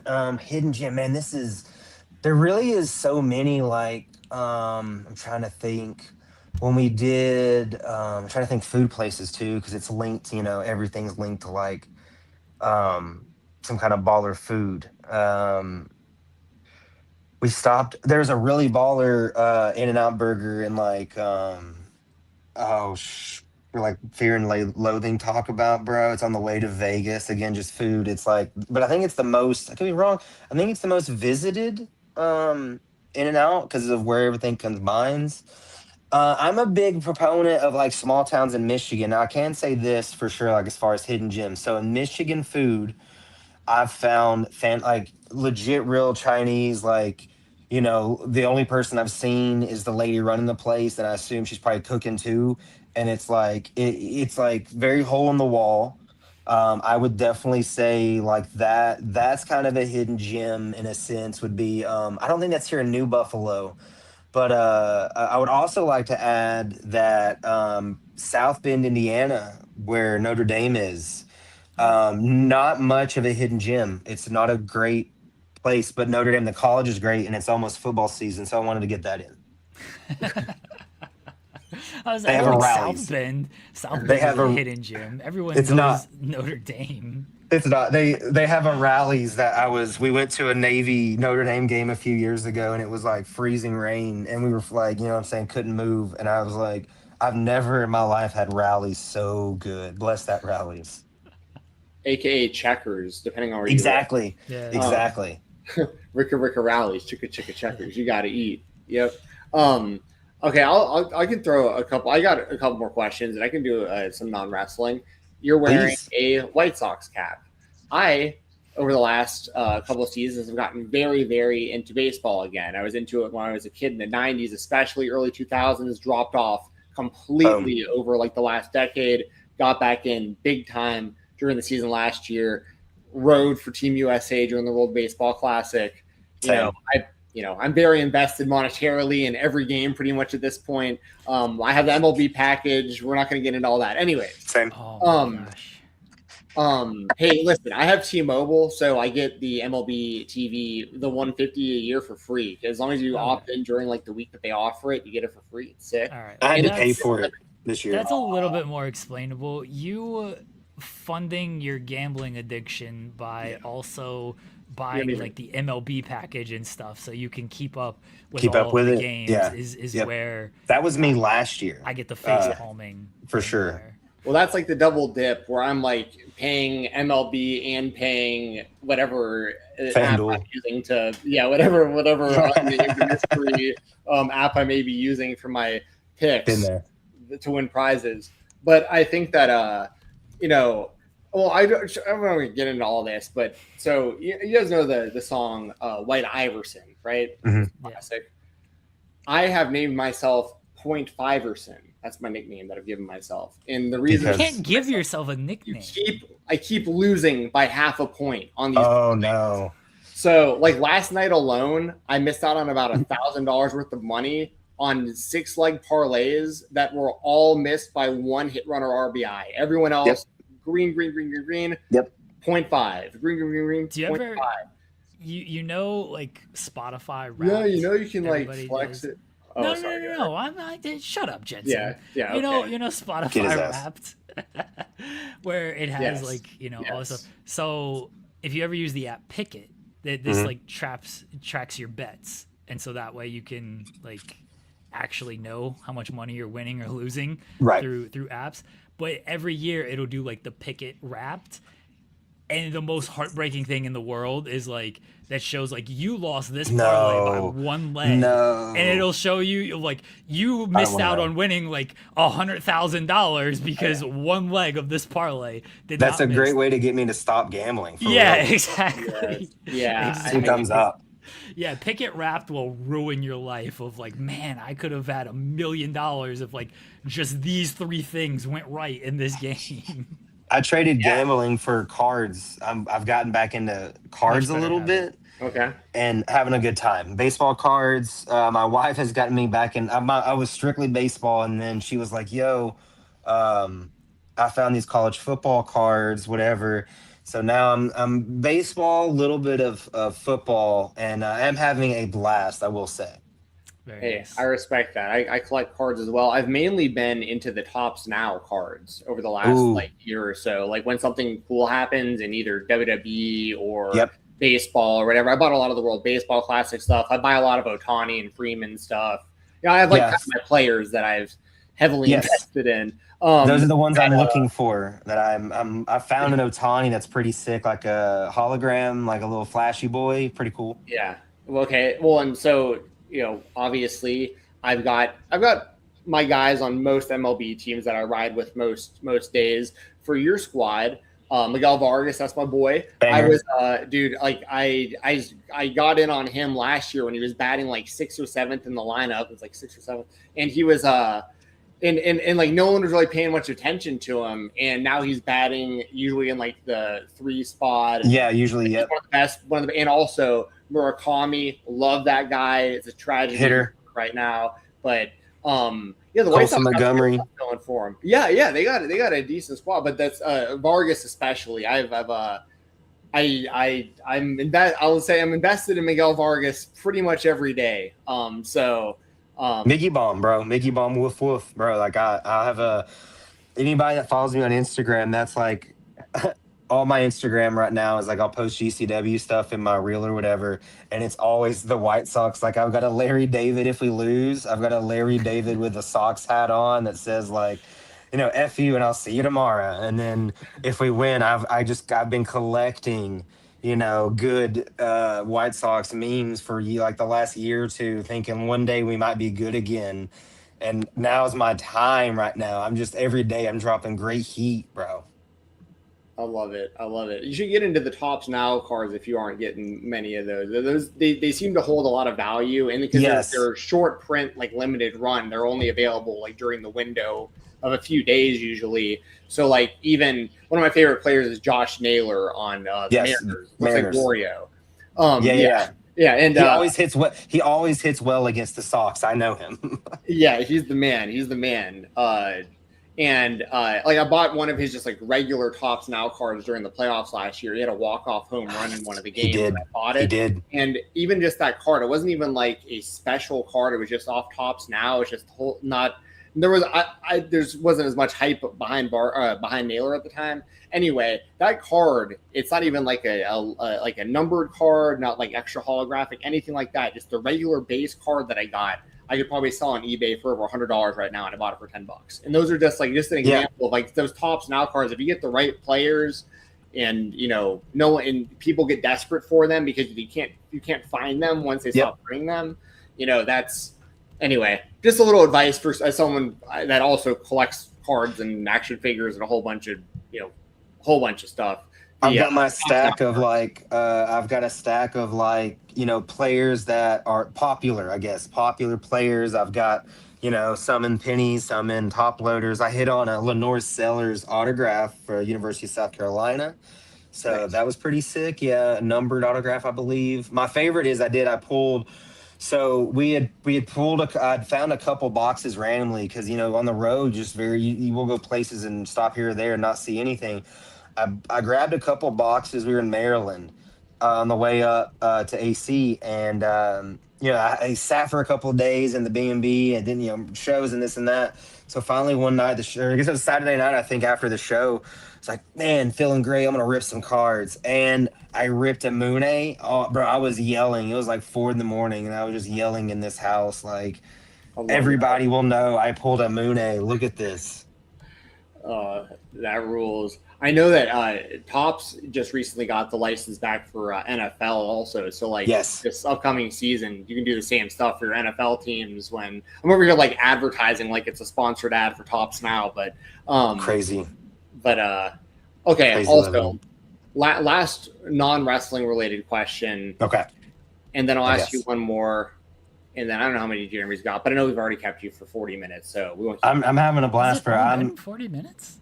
It's something close to that. I'm playing the James Bond game after this, so I'm happy to chill and answer any questions. You're gonna get me talking about this game. I heard that's really good. It's so good. Yeah. It's a movie. It's like Uncharted. It's like, what is it? Like Hitman a little. It's I cannot lie. I've been on the Lego game. the Batman one that just came out. So I don't buy a ton of games. And then like this, like those two dropped kind of pretty close. So I was like, shit, I'm gonna buy them both. I've been on that Lego Batman a lot, but today I was like, I'm just gonna go, and it's literally, I think I'm 3 hours. I played 3 hours of that Bond game already, and it's very fun. So I think for most people, when you think James Bond games, you're thinking GoldenEye, 007, and 64, and so Boom, goat. yeah, and so like they've made other Bond games since then, and like nothing has really like come close to that. Is this at least for old school fans like ourselves? Like, is this somewhat comparable, or is it different enough to, but it's still like it's kind of in its own category? Like, how would you kind of compare? I would literally like, this is a game that, I mean, it's good action. You know what I'm saying? I'm not trying to say it's just like that mixtape game that everybody was hating on for a minute. That's like, it's just a movie. And I'm like, well, I mean, games can kind of be movies and still be very tight. Like those Uncharted games, those are movies. Uncharted, yeah, are amazing. Right? Like so that's my best way to describe so far. So very hot open. We get a really cool Bond. Like it's kind of like, the opening we always get with like a really cool song. It's like it's another. I saw a fan before I started playing it. I saw a fan like randomly on Twitter. He had gotten like a steelbook case and put the game in with like his collection of movies and was like, "That's how good the story in this is." And I was like, "There's no way a game's that good."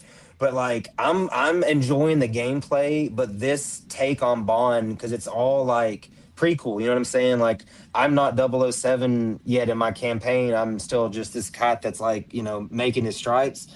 I'm having a blast. Like it's its own thing. Very Uncharted vibes so far for sure. And Hitman, because it feels so you don't have to do it one way. Like you can kind of be sneaky if you want to go in kind of like, it's kind of open world that sense. You can play it a few times and probably do a couple different, ways, which is sick. You kind of sold me when you said it was very Uncharted vibes, because I love it is. There's been some climbing, there's been some like, all that I love. Like that's the one I most compare, because I played those not long ago again, the Uncharted, at least I want to say the first 2 or 3 summer or two ago. And that's definitely immediately I was like, yo, this is Bond, like all its own, man. Okay, so you kind of like gave me an opening for a perfect transition for what I was. Yes. Literally what my next question was going to be. You mentioned what Lego Batman you said you're playing. Banger. Okay. And if you don't know what I'm talking about right now, then we're not going to get into it. Are you familiar with the Lego scandal going on right now? The bricks and minifigs Lego scandal, the stolen Legos that are all over the news? Do not. I don't know any of this. This sounds sick. So we won't have to go into all this. I would just recommend go on YouTube and watch, just type in Reckless Ben, and his most viewed videos are covering the stolen Lego scandal. The short of it is, there was a really old man, and this is going somewhere, by the way. There was a really old man who collected the number is debatable, but somewhere between probably $100,000 and $200,000 worth of Star Wars Legos in his life. He put together a huge Star Wars Legos collection, and he's getting old and he's sick. And his son, who's probably like in his 50s, his son takes all these Legos and goes to Bricks and Minifigs, which is like a Lego GameStop. Oh no! You go and like buy and sell Legos. He brings them there. He does a consignment deal, meaning like they hold his Legos, they sell his Legos without paying them up front, and then he's supposed to get a percentage when the Legos sell off of their shelves. So at some point during this process, ownership changes for the store, and this guy essentially gets screwed out of a lot of money, a lot of Legos, because now the new owners don't want to take ownership over it. Corporate wants nothing to do with it because it's a franchise. Oh my gosh. The old owners dropped the ball with how they're record. Anyway, it's been an ongoing thing. And the guy who uncovered this story in the process uncovered a ton of police corruption in some of these cities that are covering up this scandal. No way. The people who have stolen the Legos. So like now this guy is literally on the run in Mexico, because like there's 3 states worth of police that are trying to arrest him because of what he's been doing, like fucking with these people, trying to get these Legos back. So, anyways, that's like the short of it. There's hours worth of. It's an ongoing. Channing Tatum would be great in this movie. I need that. Yes, it's so good. And like, there's a YouTuber, CoffeeZilla. He's like an internet detective, and he's actually currently in a lawsuit with Logan Paul, unrelated. But he uncovers a lot of internet stuff, and he actually put up a video yesterday that explains a lot of it too. If you wanted to watch that. So anyway, I do. The reason I brought this up is because you'll get a kick out of this. This is super inside baseball. Jeremy's not going to get this at all, but you will. So with this group of guys who are trying to get these Legos back, their motto, and it's been like trending, and it's like all these comment sections about this stuff. Everyone, their motto as a group is brick by brick. Incredible. And you remember who used to be brick by brick? No, you don't have to remind me. And the fact that he has not jumped on the bandwagon, I've been paying attention to social. I'm like, dude, this is like your catchphrase is like trending every single day, and you're not doing anything to capitalize on this and wasting your time talking about nonsense. And he's evolved though. He has a new thing now. He's the glove daddy. I think I know who you guys are talking about because you've talked about him on the show before. We have. So we have. Yeah, friend. I consider this man a friend. I called a bunch. I did a bunch of commentary with him. Like that recently? No. I was about to say like ago. It's like, you know, he still hangs out with like some guy, like, you know, he still pops up. Like, I've not heard of any of the fellas hanging out with him. But I called quite a bit of wrestling. At one point I called probably the most at that time with him, and that was a learning experience. Yeah. Anyway, I just thought that was just so funny. I was like, because when this story started blowing up and the first video covering it had over 5 million views in like a week, and all brick by brick. And all I'm doing is monitoring. And I'm like, when is he going to realize that his catchphrase, No, you can finally capitalize on this? No, I think he's evolved. He's a new, yeah. Oh, he's evolved too much beyond. Glove daddy. Hashtag glove daddy. Don't use it. Yes. By the way, Jensen, my wife just messaged me and said that she is captivated by this story, so she knows exactly what you're talking about. And I will be looking this up. She just messaged me about it. Yeah, it's the best place to start if you want to look into this. Now, also talking about this could totally get you sued because Bricks and Minifigs is like suing everybody. So like we might be in trouble for me talking about it. But I'm not saying anything I'm not saying anything that's slanderous. I'm just directing people to the videos. But like you go on Reckless Ben's YouTube channel, and the first video you want to watch is titled something like I tracked down $2,000 of stolen Lego. It's something like that's the title, and it looks like him holding a giant Lego box. Then the next one you need to watch is titled something like I got arrested over Lego, and you watch that one, and then you keep up with the updates because he posts updates as well. The most recent update is that he can't even name this company without going to jail anymore. So now he has to call it a mystery company. So Dude. I have not been. You know, the internet comes and goes in waves, right? And it does. It's like one day you're just watching Clav getting frame mogged by ASU frat leader, and then the next day, you know, Lego scandal, you know, and it's like that's why I love the internet. That's what it's all about. Like that's my entertainment. Words that you just said. That was a big drop you had there. Yeah, you some boomer. You don't understand? No, I don't. No, I have 12 kids, and they don't even use this kind of language. Good for them. You're doing a good job. Yeah, thank you. You don't want them to get mogged. You do not want them to get frame mogged. They gotta do push-ups and bench press and make sure that they have wide shoulders so they don't get frame mogged by fraternity leaders when they get older. I'm hoping anyways, mogging is not a thing. Sounds bad. Yeah. I actually, Joe Janela, I never get on Twitter anymore and comment on anything, but I saw Joey Janela was concerned about Clavicular's nose job, so I made sure to comment under Yes. Joey is a heck of a follow. He was posting Joey's videos the other insane. day on Instagram. He was watching the whatever the Catch a Predator is now, where he was just posting clips of like the new Catch a Predator and like giggling. It's pretty sick. Are you talking Joey, about like the Chris Hansen version, or like Yeah, the like yeah, kick streamers that just go out and just like out random people on camera and like No, embarrass them and they're wrong? it was like it was Chris Hansen asking this guy. He's like, have you ever picked up anybody on the internet before? And he was like, what do you mean by before? Oh, that's funny. What do Joey's you mean by absolutely- anybody? Like a human being? Yes. Well, I mean, maybe. Yeah, it's objective. Joey's absolutely insane, and that sounds right up his alley to watch stuff like that. We were watching the Maury channel on Roku. Yes, have done it. Yeah, you could get Good lost TV. for days Good just TV. watching the Maury channel. And I've done these that. People. Oh, you know about Maury Povich? Yeah. Yeah. Oh, I didn't know what you were saying to say. Oh yeah, I remember Maury Povich. Maury. Oh yeah. Yeah. The best was Done when it. South Park did that episode on him years ago with Yeah, Good stuff. Strike. Balls on Oh, that chin. was so Yeah. good. With balls on chin. Yeah. Yeah. Yeah, the Maury Povich channel, these people who were like, yeah, I've slept with like 250 men, but this is my baby daddy. I'm like, are For you sure. sure? For sure. What? It's the sickest when it is.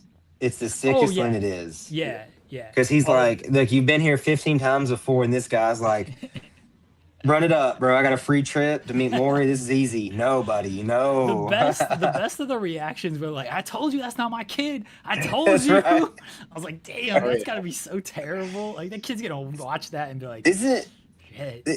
it's crazy to think where TV has like declined, because we just like that was just on in the middle of the day. You know what I'm Yeah. saying? Like just chit chatting with your homies, like, yo. Yeah. I mean, the best is like I've seen some of those YouTube edits that have been around like forever, where it's like you are not the father, then like Outcast drops on the speaker and the dude's Yeah. like dancing around the stage. It's so good. It's incredible that was great television. It's that was so- the equivalent of like late 90s Attitude Era WWF like Yeah. crap TV. Oh yeah. At just Springer. Yeah. Oh, She's yeah. been on the show 5 times. She swears this one's the one. This is the one. And he's like, ain't no way. And it is. Oh, bro. There's so many insane stories. I want to know, like, I was talking about this with my wife while we were watching. Like, how do they just like find these people? Because You need to watch there's a documentary. I don't remember which streaming service, if it's Netflix or Peacock or one, but there's a documentary for you, bro. I watched it. They talk to some of the old Springer crew about how do we get here? Who do we talk to? Like they break it down. It's good. It's Okay. good. all right, so I definitely want to watch that. My thought is just like no offense to these people, some offense I guess. Like it's the most like white trash people in the world. So I just want to know, do they have just like scouts out at like Yeah. different trailer parks, like it's an NBA scouting combine? No, Like, all right, no, who's on the it- front lawn here today fighting about, the baby? Oh, this person just went into this household, but that's not who lives there. All right, can we get that? Like that's what It was I like easier. to envision. No, it was easier than that. They had all these people trying to be on TV, calling them, and then obviously they bring them in, and then to Jensen's point about wrestling, maybe we'd spice it up and have the Right. angle, we'll add a little juice to it. But they talk about just the calls they would get and like the stuff these people are like going on in their lives, and like, I need this on TV, and they're all going like, holy shit, dude, what? I've seen the one documentary where like these people come up with like a fake story and they go Yes. to Springer. They with talk it. about that one. It may have been. I need to look it up, bro, and because it was good. Because it talked about that, I think, a little bit, but it was like an overlaying, because they want to know what we want to know of, like, how did you find all of these people? Yeah, I mean- absolutely insane. It feels like back then, because I'm 38, so I remember like this being big while I was growing up, like these types of shows, and it was similar with like the Real World being like the first like true reality TV Yes. stuff, like when Great Big show. Brother came around and stuff, and it was like a lot of those people, like I think the intention started like as something different, like when it first started, where it actually was about like meeting new people and like experiencing a new place, like getting out of your hometown and like, wow, the whole world's going to see this experience, whatever. But then it all just became like, how do you Being get on TV famous without like, yes. And this is pre-social media, pre-Instagram influencer. So it's like, if you have like nothing going for you and you don't want to get a real job and you're just trying to be famous, like that's, and this is back when people actually believe like no news, like no, like all news is good news, basically. Like if you're in the public eye, like you're a celebrity, you're winning. Doesn't matter if people like you or not.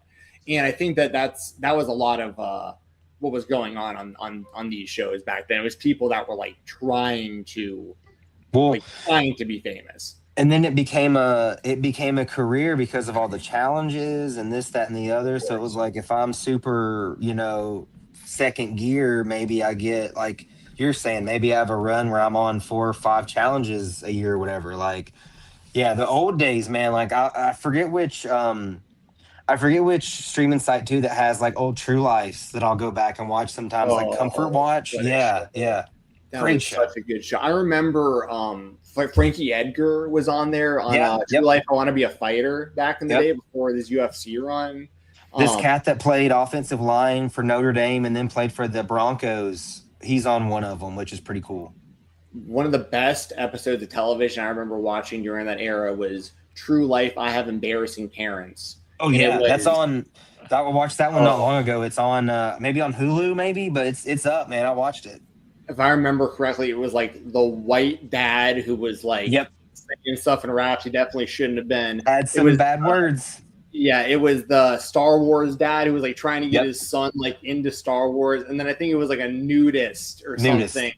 And I remember I used to watch those. I remember there was another good one. It was like a guy who was like addicted to gambling on Golden Tee. Like he would like play Golden Tee golf at bars for money. Like on all like.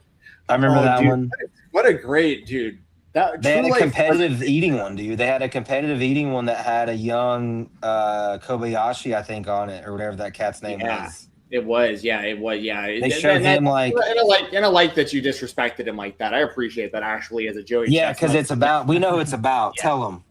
Yeah, I mean the fact that you were just like whatever his name is. Whatever his name is, because there's only one eater we care about. But that young gun, he was on it, and then there was a cat that used to eat. He was like a stock exchanger maybe in real life, but he like kind of had Ultimate Warrior paint, and he would go competitive. He was on there. Yes, he's on there, bro. Yeah, he was on there. That was a good episode, bro.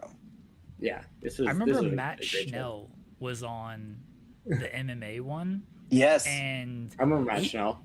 Yeah, he still fights. Like every time I see him, every time I see him fight, I don't think he's very good, but every time I see him fight, I'm like, that's the dude from the MTV show. It's like when you saw Phil, you were like, that's the guy from. Oh man, those were the days. Well, I could talk about that forever, but there was a whole era of MTV during. That was when MTV was. Start that one up. That'll be a new show. When you guys get a new show, the 3 of us can just talk about old MTV, like trash TV. Mose, I'm gonna do a 24-hour stream at some point in July. Sick. I think. So you have to join us for a portion of it. Maybe the entire 24 hours, but I'm in on a chunk. I'll happily talk about anything, man, for how many ever hours. I'm a chatty Cathy. I remember all those shows got spin-offs too. It wasn't even just like the Real World became like the Real World Road Rules Challenge. Challenge. Like, even like remember like Steve Wilco or whatever? Yeah. Like he got his own show like off of Gary Legend. And then there was like Ricky Lake and Rosie O'Donnell and what was it? Geraldo for a minute. Geraldo Rivera. Montel Jordan. Montel, bro. Dude, dude, I mean, there was that. This is and now this is like a whole like medium of entertainment. Like, dude, yes, yeah. This anymore. Like this. I only have so many channels after school. What am I watching? And it was some form of this. 100%. Well, you know what, Mose? We've had you for an hour. This is my last question. It is wrestling related. You mentioned him earlier. I was just curious. How is Brett Eisen doing? I haven't heard from him or seen him in a while. Yeah, doing well. Still kicking it in East Nashville, hanging out with his pup. Bishop, who's getting pretty big. He is kind of like watching some wrestling, and we're talking about wrestling a little more. Sadly, I will say he is a Spurs fan. So last night he was not doing great. He is hoping things go better, but I was watching. So I watched the Sox game, and then I read a book and watched Stone Cold with Brian Bosworth. So I missed the game, and then I look at my phone and I'm watching Brett. Like, he had messaged me a few times, going from like great night to like, I don't know if I want to make it to the morning. But outside the Spurs, the guy, he's doing well. Oh, I got corrected here, by the way. This is, you Montel, are right. yeah. It's Montel Williams. Montel Jordan was the singer. Yes. Banger. This is, Did have a this is banger. how we do it. Yeah, Yes, Montel Jordan. That's a heater. An understandable mistake there. Same time frame. Both guys. Great name. Blown up. Yeah. Well, you know, Mose, hopefully, what do you have coming up with everything, Mose?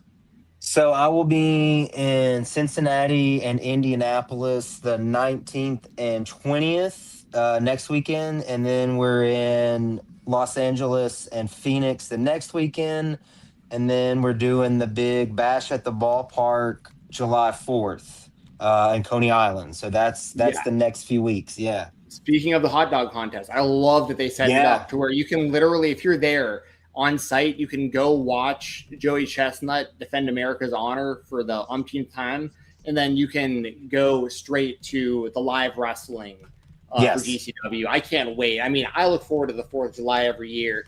Also, because shout out Kroger, for people who have Kroger supermarkets in your area. For people who don't know, on holidays like Memorial Day, 4th of July, Labor Day, stuff like that, they grill racks and half racks of ribs at Kroger, and they're like $8 for like half a rack or something. It's like a really great deal, and they're really good ribs. And they also grill up hot dogs. So usually on the 4th of July, the last couple of years, get a half rack of ribs, get a couple hot dogs, watch the hot dog eating contest, and watch usually backyard wrestling for TCW. This year, Coney Island. They're still doing backyard wrestling. Yeah, backyard. You're right. You reminded me. Backyard the 5th at an undisclosed location. I've had an obscene amount of people message asking if I could tell them where it was, and I was just like, no. We just got to make sure that, you know, nobody gets completely engulfed in flames this year. That's the goal. I will say that was Pretty it's sick. funny because it was sick. It was sick. Don't get me wrong, but it's only funny, and I only joke about it because we were so lucky that there was an entire pool full of water right next to it when that happened. Because otherwise, we are having a totally different conversation about what happened that day. The beauty of life, really, you know.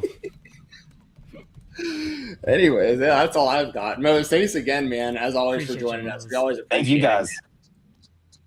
Absolutely. Have a good one, buddy. Thanks. You Mose. guys too, man. Oh, the man. great I was going Mose. to catch up with those. Yes, I got to check so out the 007 game. I might have to get that.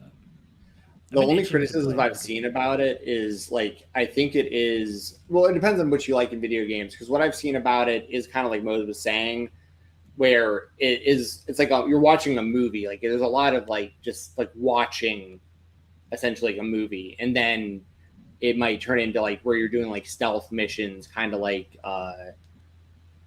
you know, Hitman or whatever, those games. What's this, Splinter Cell, like, that kind of stuff. I'm sure it's a lot of fun. That's the only criticism I've seen anyone have of it, like, from the little bit that I've seen of it, where some people are like, I just want to play the game. Like, I don't want to sit here and watch anymore. Like, I want to play, you know? So, but it's probably fun. I'm not trying to deter you from playing the game. It's probably a good game. No. Like, I might have to check it out. I've been wanting to play video games. I haven't turned on my PlayStation since, like, January. So I've been wanting to start playing games again. I don't know what to play, and then by the time I make up my mind, I'm like, well, I don't want to play games anymore. So I don't know. I'm trying to, you know, figure out, like, what I actually want to do and everything. This is gonna be a pivotal time, I think, in video games, because what's happening right now, we don't have to go too deep into this because I know we got some wrestling to finish talking about, but I have a PS5 also, and you have a PS5. Is that what you just said? Yeah. PS5. So I have a PS5 as well, and I like the PS5, and I like that I can play MLB The Show on PS5, and it runs all other games I would want to play, Madden and WWE or whatever. But I don't know if you just saw the recent announcements from Xbox and from Nintendo, but Nintendo is remastering Ocarina of Time, which is like my favorite game ever from the N64, Legend of Zelda Ocarina of Time, which I think is pretty sick. But I have a Switch, but not the Switch 2, so I don't think I'll be able to play it.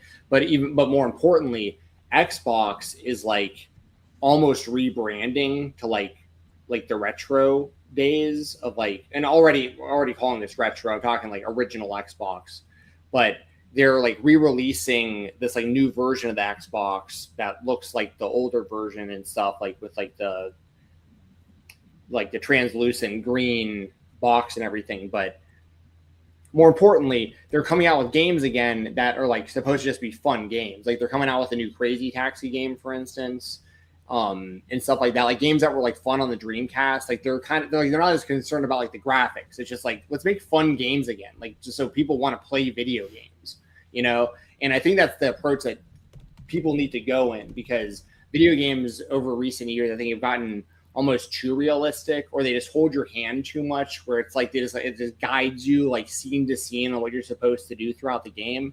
I miss the days of games like Crazy Taxi, where like it was just like a big open world sandbox, and you just did the missions and like found stuff and found secrets and hidden stuff, and it wasn't like the game wasn't holding your hand. It was just like a fun game, and it wasn't realistic at all. It wasn't meant to be. So anyway, it seems like Xbox is like making strides to like bring out fun games, and they're doing Xbox exclusive, a lot of them. So it's kind of going backwards again, where some of these systems, instead of doing the cross-platform, they're like, you know what, screw it. Like we're making games console specific, and we're going to make good games. And if you want to play the good games, then you got to buy our system. Like that's kind of what and then there's also a whole other conversation, but the Steam machine, I don't know when that comes out, but that's going to be basically like a PC, like an actual PC, but a video game console. And that could be a game changer, because you can play pretty much any video game through Steam or through a desktop. So it might make consoles obsolete if this thing works out, the Steam machine. So anyways, over the next couple of years, video games, I'm interested to see kind of what happens, because I'm with you where I'm in kind of a video game lull right now with my PS5, and I've actually gone back to playing Mario Kart on my original Switch, just because it's a fun game, and there was a lot of courses that I never downloaded, and I downloaded them recently, so it's almost like having a new game. So yeah, I just haven't, nothing's really hit me. Usually I'm a sports game person, and like the sports games, they've always been like the same game every year, but like as I get older, I'm like, this is really the same game every year, and I just can't put my time and effort into it the way I used to. So yeah, it's not, I'm just not feeling the video games like I used to. So maybe GoldenEye will bring me back around. We shall see. All right, let's talk some WWE. WWE. Mask vs. Mask match. Chad Gable lost, and now he's back on SmackDown as Chad Gable, making amends to the Lucha community. Yeah, so we hadn't talked about this since the actual Mask vs. Mask match, but I obviously thought that whole, like the whole presentation, it was like an hour-long presentation of that match in AAA. I thought it was incredible. Like for two guys that are not Mexican, not Hispanic, not, very much not the traditional, luchador. And on top of that, Ludwig Kaiser is El Grande Americano, and he's not even American. He's not American. It's just like, it's just so funny to me. Not even funny. It's very cool how this all wound up ultimately playing out, because what I had seen of this feud on WWE television, it was like a comedy angle between these two guys. Yeah, but in AAA, right, but in AAA, it was the most over thing that they've done in like forever.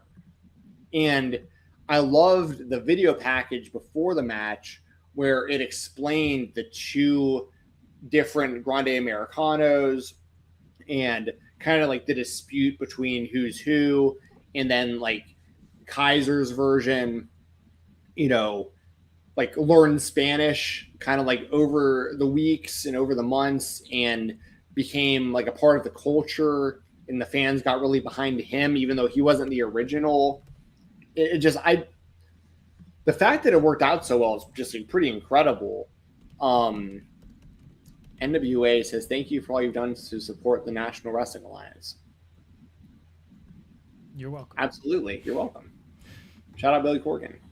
I actually, you know what? If people from the NWA happen to see this, the first ever concert I ever went to in my entire life when I was a teenager, actually, the first ever concert I ever went to by myself, the first ever concert I ever attended with my family was actually it was a Styx concert.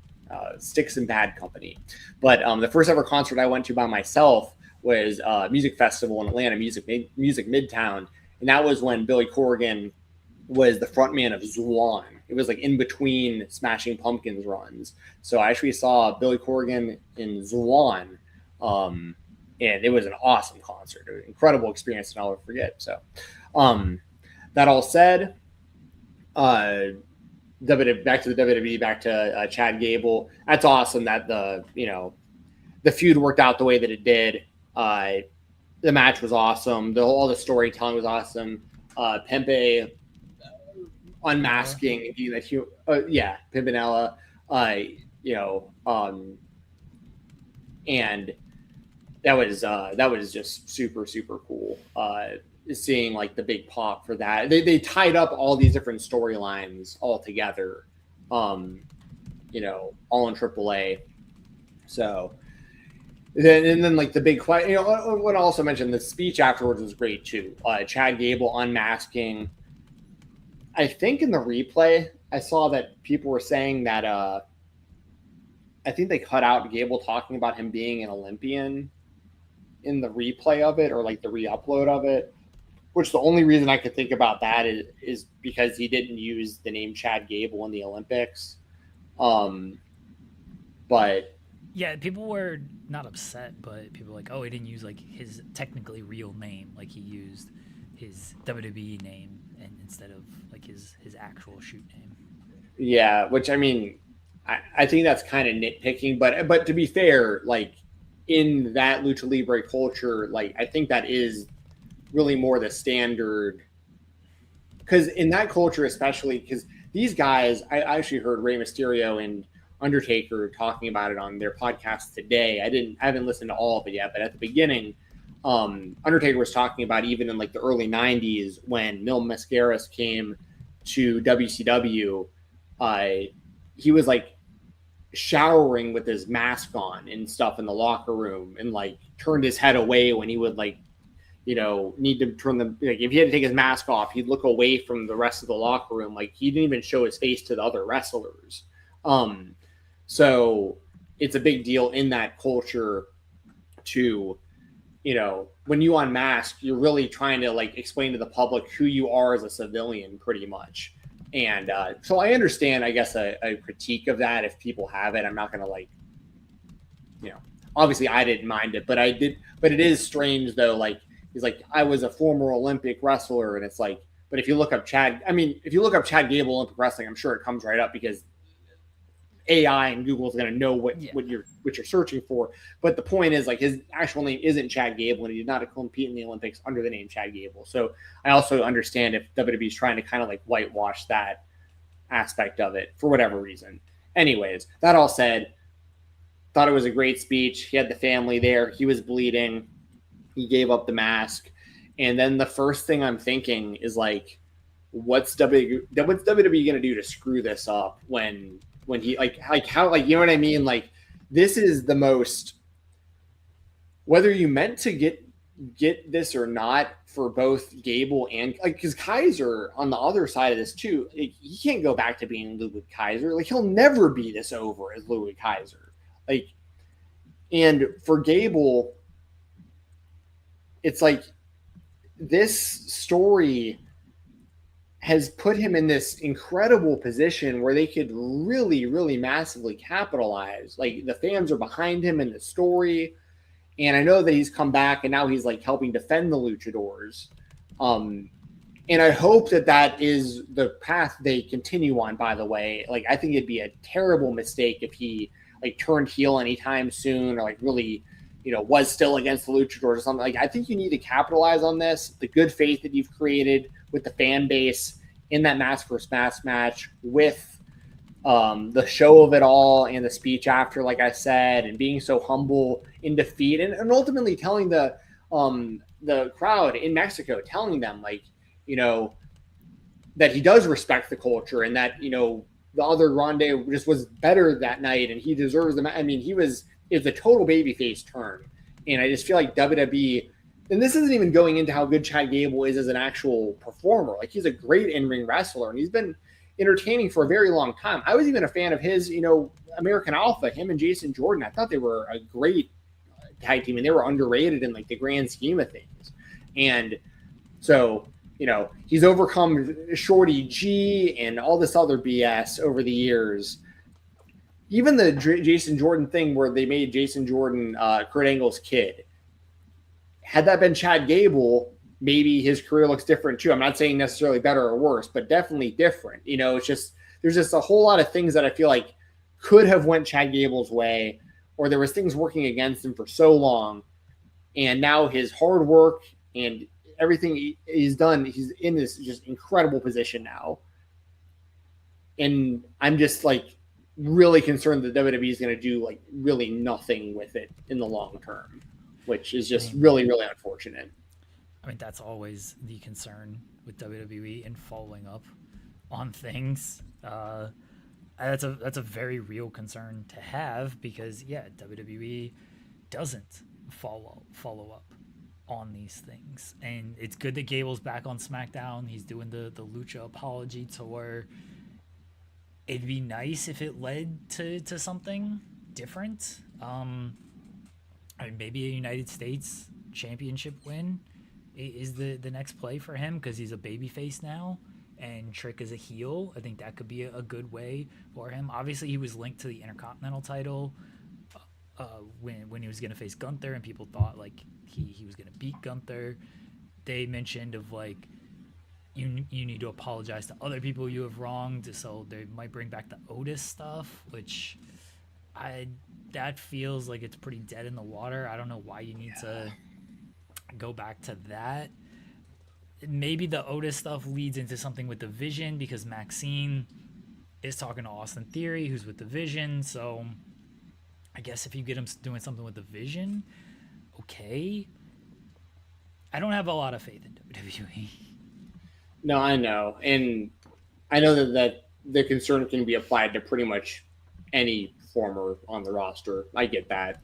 I just feel like it would be super counterproductive, but like super counterproductive to get yourself into this position with Gable where he's just so organically over. And also part of me is like, if you're not going to, I mean, I know they are doing something with him right now with the Luchadors on WWE SmackDown. I get that.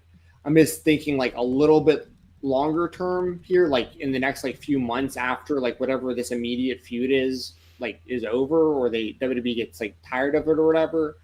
Part of me is also just kind of like, you have AAA and he's like insanely over there. If you're not going to do anything worthwhile in the WWE, like at least let him just continue to kill it in Mexico. I just don't want to see all this progress that's brought him up to this point just get squandered in like mid-card WWE booking hell, like on like useless stuff that no one cares about. But that's to say, that's because I'm just being pessimistic about it. Optimistically, I would say Gable's back on WWE. Obviously, he has a lot more eyes on him there than he does in AAA, and he's in a way better spot now in WWE than he was when he became a Grande Americano originally. So, if they do capitalize on this, and I hope that they do, have him go out there and just have him just straight up beat people in wrestling matches. Like, you really like Chad Gable's not a difficult guy to book because he's already legitimate with his amateur wrestling background, being an Olympian. And then you have all of his actual WWE career as a professional wrestler, plus now the added element of learning luchador and getting super over in AAA. So now he can add in, the head scissor moves and high flying stuff that he normally wouldn't have done as like the more grounded Chad Gable. I know he used to do a moonsault and stuff like that, but you'll know what I mean. It's just he's way more well-rounded and knows way more different styles and stuff. So now just have him go out there and just go on like a win streak. Just have him go out there and just beat people in wrestling matches until, it's time to challenge for a title. And then maybe he wins a mid-card title, or maybe he gets into an interesting feud more towards the top of the card. I know I sound like a broken record. I just really hope they capitalize on where they've gotten him to now and don't squander this. Like you need top stars. You need new guys. Like you can't, you know what I mean? Like WWE's roster like could use a guy like him just having banger matches.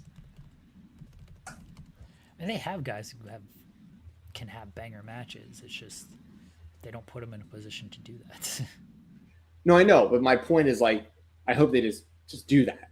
Because that's what's going to make Chad Gable the most over he can really be. I know the actual Grande Americano gimmick and stuff was a part of this, but at the core, Chad Gable going out there is having great matches while also being really entertaining. Like, he's a very well-rounded professional wrestler.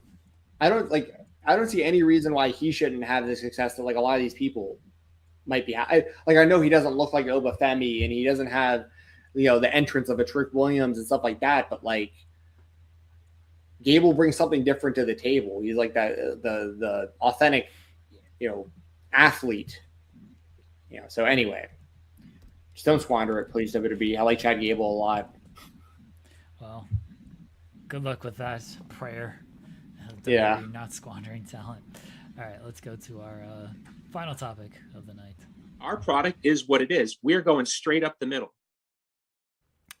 UFC Freedom 250 this Sunday, White House lawn. I'm going to watch because it's a good You're card. American. It's a good card, and there is intrigue of it. I hate everything surrounding this. I'm sure you do, Jeremy. Well, I actually don't know. I shouldn't say I don't know. I have the card in front of me, and I was trying to remember exactly what was on here because I get so confused because there's like an event almost every weekend as far as like the undercard. So we only have 1, 2, 3, 4, 5, 6, 7. It looks like 7 fights, which is great. The UFC should do this for all of their shows. They don't need to have 12 fight cards every Saturday, especially when they're at odd times and have full of names nobody recognizes. As far as, did you want to like make specific predictions? Was there any fight that you were particularly interested in or anything like that? I mean, I'm looking forward to Cyril Gane against Alex Pereira. Mm-hmm. That's probably the most competitive fight. Every other fight looks kind of like a squash. I know there can be upsets and stuff, but I don't have too much attachment to any of these fighters. I mean, check that. I have no attachment to any of these fighters. I don't care about any of them if they win or lose. Alex Pereira is a good fighter. Cyril Gane's a good fighter. Like, maybe that's a competitive fight. It's a show put on to celebrate a country that sucks right now for the birthday of a man who is abhorrent. So USA. So yeah, I'm interested. They're saying like there could be bug problems outside. I don't know exactly how this thing's gonna like if the weather, and they're saying that it could be like 100 degrees outside during this. Like this whole thing might be a complete disaster. Like it's already bad enough when these guys are fighting and like they're dehydrated from weight cutting and all this stuff and fighting in like an air conditioned arena. Doing this outside on the White House lawn when it's 100 degrees out and there's bugs flying in your face and biting you. Like I'm very interested to see the spectacle of what all this ultimately really winds up looking like. And I also hope nobody gets like seriously hurt because of the conditions. Like that would be really, really shitty if like Justin Gaethje went out there and like slipped because of the sweat, slipped on his own sweat and hurt himself or something, like just because it's 100 degrees out. So, anyway, as far as the actual fights go, I'm with you. I think Pereira and Gane is one of the more evenly matched fights. Pereira moving up to heavyweight is going to be interesting. He was obviously the middleweight champion at 185, the 205 champion for light heavyweight, and now going for the heavyweight championship. He'd be the first ever fighter to hold 3 weight class championships. So for like history's sake, for the UFC, it could be a big win if Pereira wins. And by the way, I am choosing Alex Pereira to win. That is my prediction.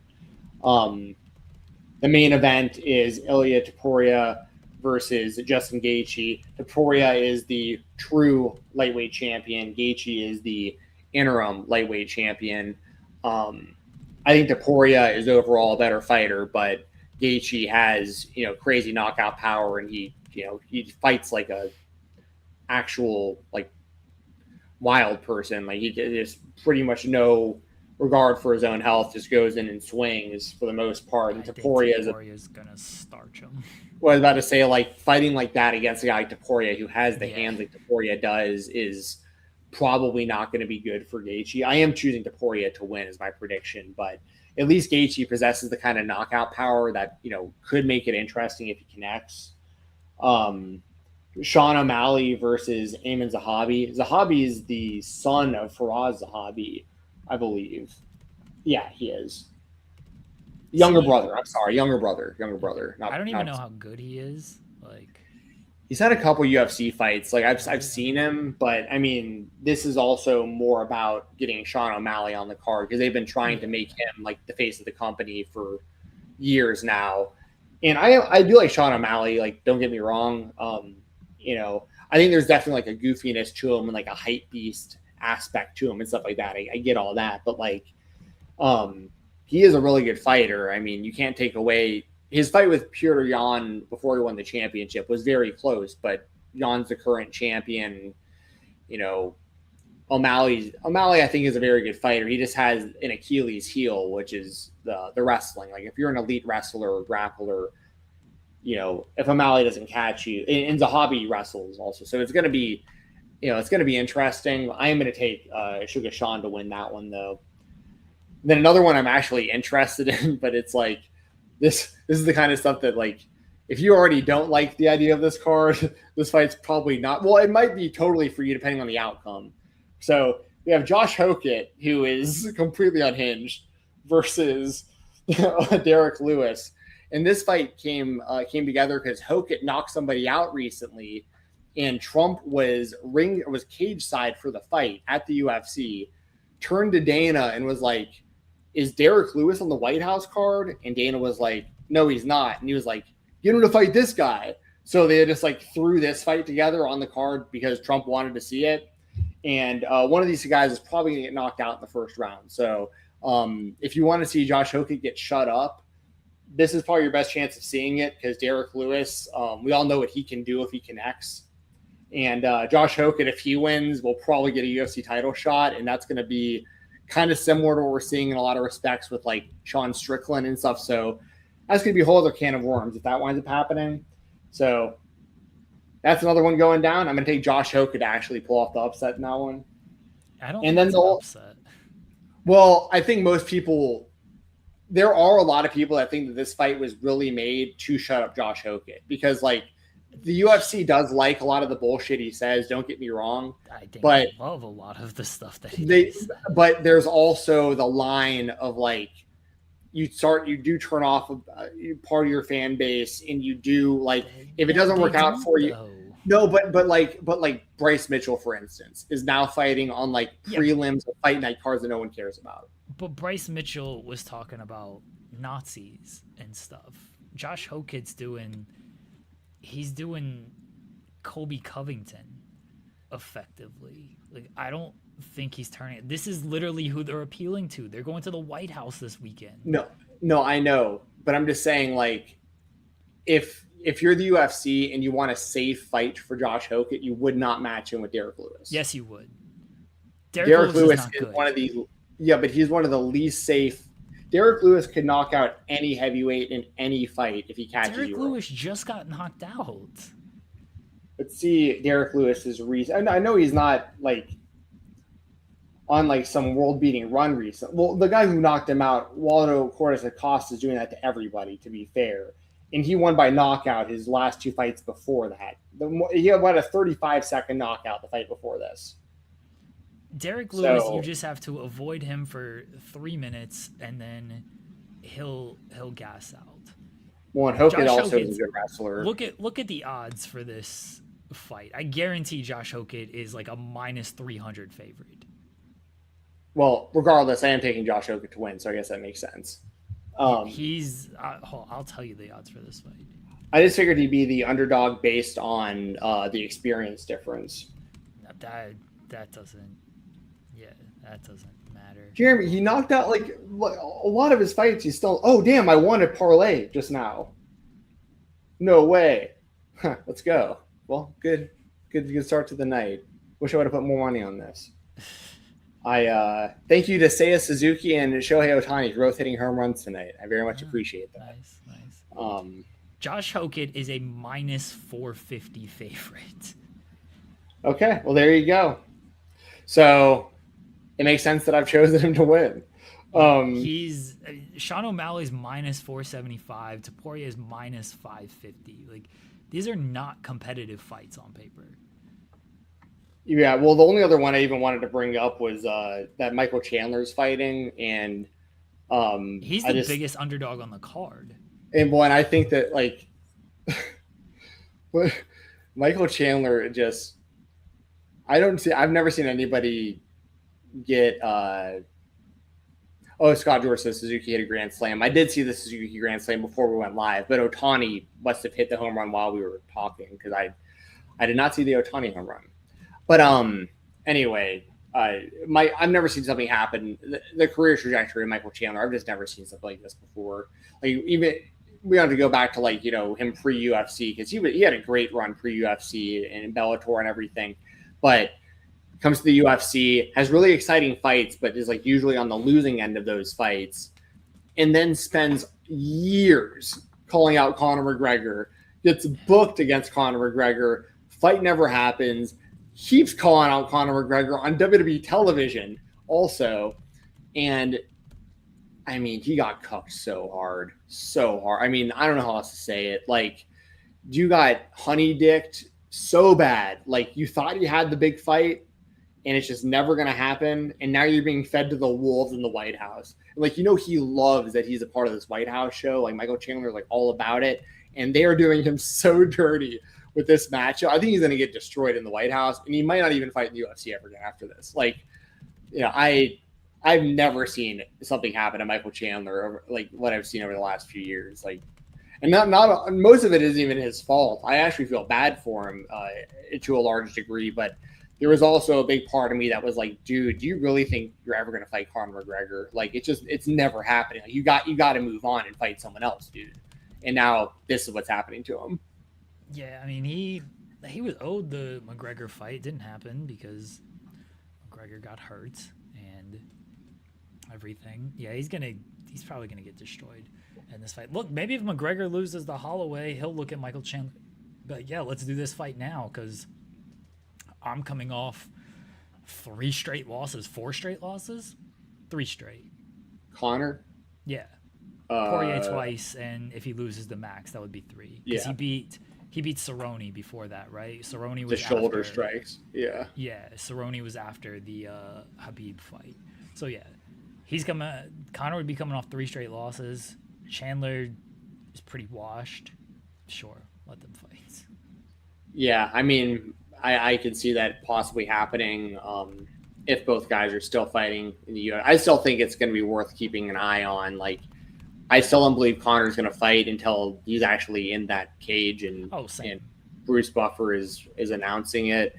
And I also think that part of this is going to be a leverage play for Netflix. If they continue to run shows, they're going to want Conor McGregor. They're going to want John Jones. Like, Netflix is going to come after these guys if they can get out of their deals. So I'm just really interested to see what happens with these guys. I'm interested to see what Conor looks like after all this time off too. But I mean, when Max Holloway lost the BMF to Oliveira, I think I even said it on this show like that week. I was pretty sure that if Conor was going to fight anyway, it was going to be Holloway because they've fought before. It's a winnable fight for both, but like I would strongly favor Holloway. But I think that Conor thinks that he could hang with the stand up. But it's, you have that. You also have Gable Stevenson's going to debut in the UFC on that same Conor show, I'm pretty sure. So, yeah, there's a lot going on in the world of the UFC right now. I've been very down on the product in general for a while now. And I think that way more can go wrong with this White House show than can go well. Like, I don't necessarily think this is like a great idea that they're doing this either. I just think that, I'll definitely be watching. And I think if you're the UFC, you got to make some big moves and like do something as like I said, the Netflix, there's no way they're going to like not be in the MMA business after the amount of views they got on that Rousey show. If they can do those kind of shows with like real main events, not 5-second long main events, like you get real, like it's such a game changer. We've talked about that plenty, but yeah, I think the UFC is in a position where they really, because they're also a whole other thing, like Tom Aspinall. I doubt he ever comes back and fights for the UFC. I really think that Eddie Hearn's going to get him out of that deal, and Aspinall is going to fight on Netflix. I mean, it's a very interesting time to be in the UFC. They got to make some big moves and do some really good things right now, or else I think the tides are going to like really be turning on them. So, and if you're a UFC hater, this is like the best time ever for you, I think. So, there's that too. I'm not a UFC hater. I just don't agree. I'm not saying you specifically. I'm saying if anybody watching is a UFC hater, like if you hate Dana White and you want the company to go down and yada yada yada, like this is kind of a dream come true for you guys, especially if the White House show doesn't go well. I mean, that's like, because the Paramount thing has been a flop in my opinion. Like the shows have not been very good for the most part. There's too many of them. There's too many fights. You talked about all this stuff, but like, I think that the UFC was really, really demotivated for quite some time because they've made their money on the TV deal, on the streaming deal with Paramount. They've been paid. Dana's been paid. The top brass guys have been paid. The type of people who put themselves into WWE video games and license their own music have been paid. I don't know. Did you see that? That dude? Yeah. He like license like Frank Sinatra himself and put it as in the game, and only he can use it. These are the kind of people who've already been paid. So I think that the quality of the products have suffered because of this, not just with the UFC, but also with the WWE. Yeah. All right, Jensen. Anything else? No, that's it. We've done, I guess, kind of a long show today. Appreciate everyone for sticking here with us. Thank you to everyone who was in the chat. We appreciate y'all. Thank you as always to Mose for joining the show. Always great to catch up with him. Have a whole hour there catching up, talking wrestling, talking non-wrestling. Once again, I heavily recommend that people check out this whole Bricks and Minifigs, Reckless Ben, police corruption, Lego scandal thing that's been going on. It's the most interesting thing that I've seen in quite some time online. And I'm somebody who, the vast majority of the content that I consume is through YouTube. So I'm very, very, very deep in these YouTube type communities where wrestling is just the tip of my obsession with the internet. And it's so funny. It's like I just stay off of like posting on social media pretty much completely, but I'm like super online when it comes to like consuming YouTube content and know a lot about what's going on with that kind of stuff. So watch that stuff. Have some fun. All right, Jensen. Appreciate you as always. Let everybody know where they can find you at. Fight Talk _ That's it. X Fight Talk _ I'm gonna try to maybe like, I don't know. I've been thinking about maybe trying to like get back more into like video editing stuff and whatnot again soon too. I don't know. I've been thinking about it for a while, but like there's I feel like we're on a brink right now of like, there's going to be a big change in content, I think, soon. I don't know exactly what's going to be, but a lot of things seem very like played out in a lot of ways. And I'm just trying to kind of keep my eye out for when like the next big thing happens, because I feel like it's like right around the corner. So I gotta get unrusty. I gotta get back in my bag with getting good at video editing again and all that kind of stuff. I'm gonna be prepared when whatever this new wave happens. So it's gonna all be AI. Well, we got to combat the AI, Jeremy. See, that's part of it. I agree. We have to maintain our own values, and that's going to be a big part of this going forward. Is we have to become more valuable than the technology. I 100% agree. I agree with you. All right, folks. Jensen and I will be back next week. I'll be back tomorrow with Joel, who's probably going to force me to talk about TNA, which is very unfortunate. Until then, everyone, thank you guys for hanging out with us. Appreciate it. I love the support. Talk to you guys